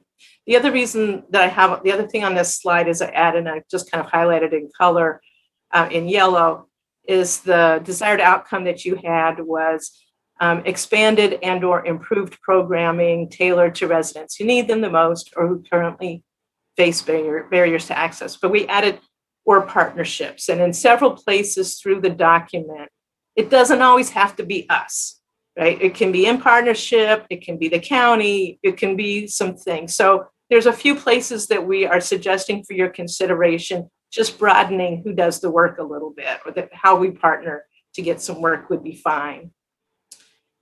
Next slide, please. Under fiscal sustainability, sustainable government, we just want to note that promoting economic development to increase the tax base is important, just as we look at how do we do property tax credits and other kinds of things as we go forward. One way to help out our residents is to have a broader tax base. And so just that doesn't take away from this element of the other aspects and other goals in the document, but we kind of wanted to call that out as something that could be important.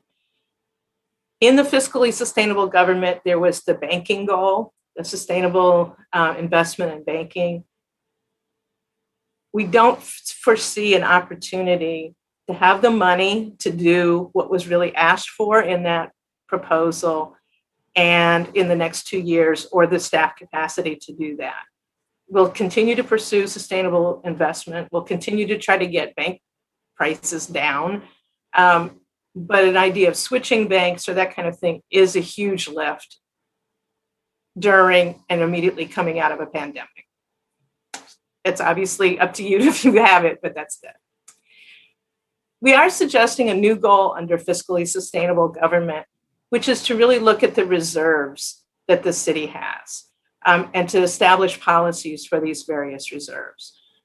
We have the council has set the percent amount for the unassigned reserve in comparison to general fund expenditures.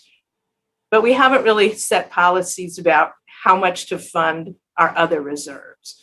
So particularly the equipment replacement reserve, I got a typo there, the facilities maintenance reserve, other reserves, how much should be there so that as you're looking at the long-term fiscal sustainability of the city, that we're protecting those reserve funds. Next.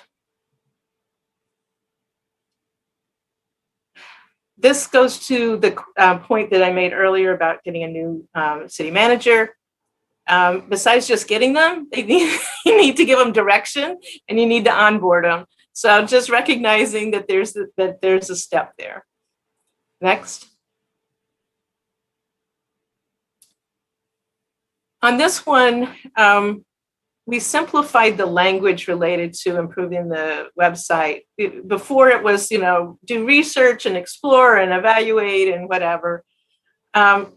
We know it needs to be better. We've got some real thoughts about that. We'll be coming to you with those.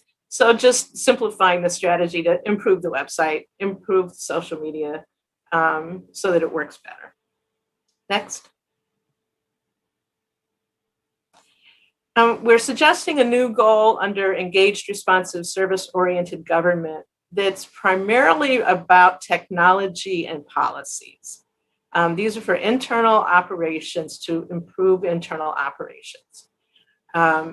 We have a number of work efforts that are done manually or were done on Excel spreadsheets that have to be transferred to something else.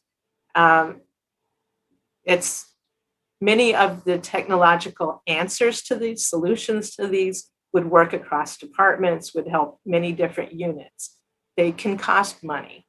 So we've got a technology service steering committee that's reviewing all the different technology requests and has always recommendations. And then we've always been very cheap about even proposing these to council. We're at the point where we see we have to bring many of these to council or discuss the options for those. And we would have brought this to you without the pandemic. It's really clear with the pandemic that we need to make some of these improvements. There's also some policies that would really help save staff time.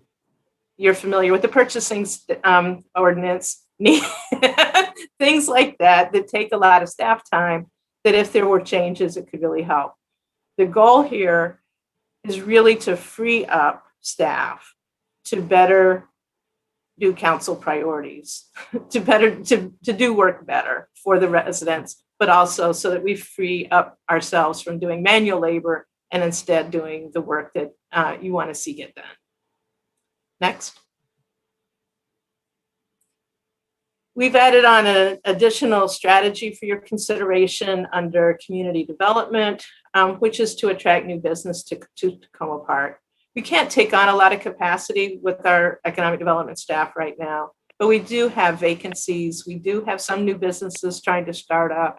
We have businesses who are changing their work model. So the more that we can facilitate them, the better. So this is something, I don't know that this would take on a strong amount of work. I don't think we've got a lot to give to that, but we wanted to stretch the goal a little bit by including that. Next. When you get the document that's kind of the markup, you'll see a number of wording changes that are kind of minor, or we have some questions for some of your wordings. But we also added, for example, Vision Zero, not only to where it is in the document, but also under the climate change mitigation strategy. As I mentioned before, we added partnerships to several strategies as recommendations. Next. So our summary is our key themes from staff. We have some administrative needs that we would like you to consider as part of the making the city work better as goals in this priority document. Some related to COVID-19 response and technology. We desire flexibility in project implementation. So happy to get your list of all the tools that you think would be great, but perhaps not as much in this document, and to focus and have a little more flexibility in this document. And then we really want you to take your priorities and pick the most important one, narrow it down so that with a new city manager coming on board, that person knows what the charge is, staff knows what the charge is. When we're really doing triage, what's most important for 2021 to get done. And next slide. Again, thank you. We do appreciate the work. And one of the things that was funny is the same things that we criticize you about putting too much detail. We were putting too much detail in some of our stuff, so we were cutting our stuff back too. We know this is hard. We appreciate the work. We want this all to be successful for all of us. And that's it. Happy to answer any questions, and I'll send these documents to you tomorrow so that you can work with them. Obviously, the priorities document is your document, but those are our recommendations. Great, thank you so much. I think this was really helpful feedback. And I also think, I find like when we get into the document, and there's 7 of us trying to word one priority or one bullet in strategies, you get what is it, the Christmas tree, kind of like add this, stuff to it. So I think it's really helpful to have staff look at it, see where we can simplify, still keep the essence of what we want, the direction we want to give at the level that is appropriate for the council. We really are, I think, well, I'll speak for myself. I really appreciate that feedback and the ability to kind of look at this document with fresh eyes based on that feedback.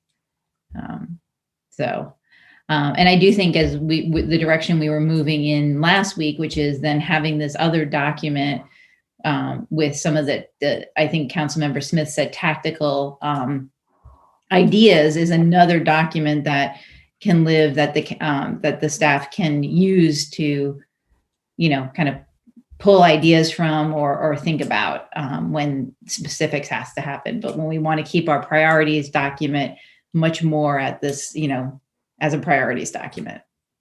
So I know it is getting late, but I want to see if anyone on council had any comments or questions for the city manager. Councilman Searcy. I'll be real quick. Thank you so much for this. I think the feedback from staff is really, really important for us to keep in mind. I think it is definitely a challenging time for anyone that's working right now to try to balance work and your family and everyone at the same time is challenging. So I think this presentation kind of provides, I know for me personally, a slap in the face called reality in terms of what you may want. What you may want, but honestly, be realistic. We are going to have a bring on a new city manager. There is an adjustment that needs to happen. We are in the middle of a pandemic, and we don't have limitless funds. So pick your poison, people. And I appreciate that feedback. And so definitely we'll be going back through the priorities document with that feedback in mind, in terms of identifying priorities, streamlining some of my wish lists so as to provide some flexibility, and being cognizant of some of the staff challenges that are happening right now. So thank you so much for this presentation. It was really helpful. Great. Anything else? Councilwoman Dabala.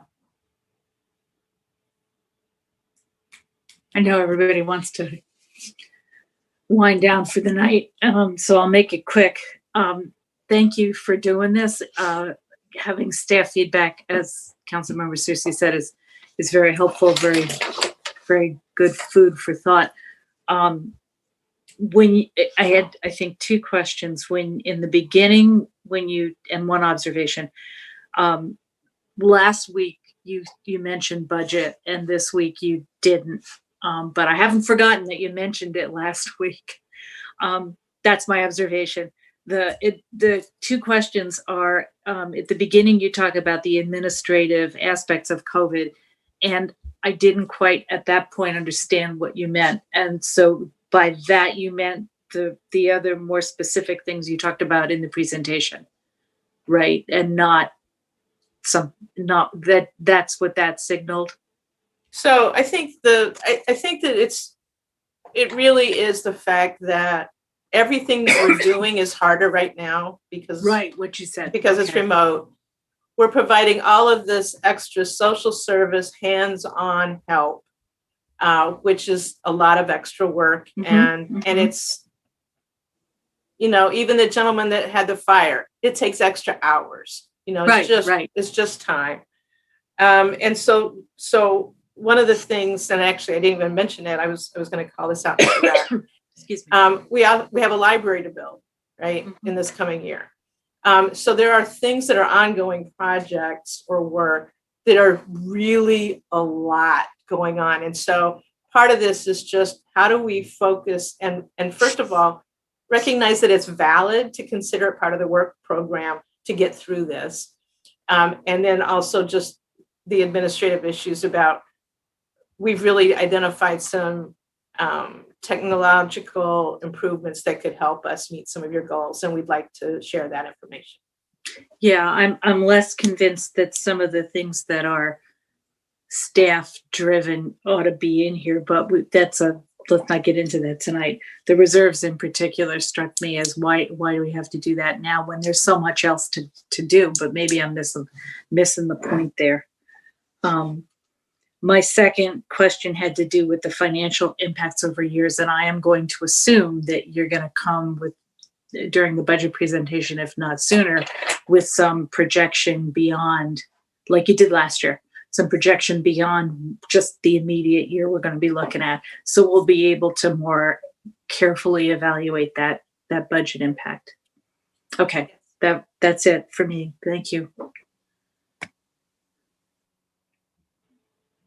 Great. Anyone else? All right, seeing no other hands, we will look forward to the document and continuing the discussion. Yeah, everyone stay safe. Hopefully there's not too much road work that needs to get done to keep the roads clear. But this is one of those nights I'm actually glad we're doing a Zoom call so we all don't have to go outside in what sounds like really nasty weather right now. So anyway, look forward to our meeting next week, and we'll send out the links to the survey when we have them up in the different languages, but I just ask that people keep pushing those out. I have to say it was fascinating to look at the first 150 or so we got in the results. So I think it's going to be really useful to this city manager search. Anyway, thank you, everyone. Have a great weekend and President's Day, and we'll see you next week. Valentine's Day. Oh, and Valentine's Day. Yeah, everything. All right. Thank you.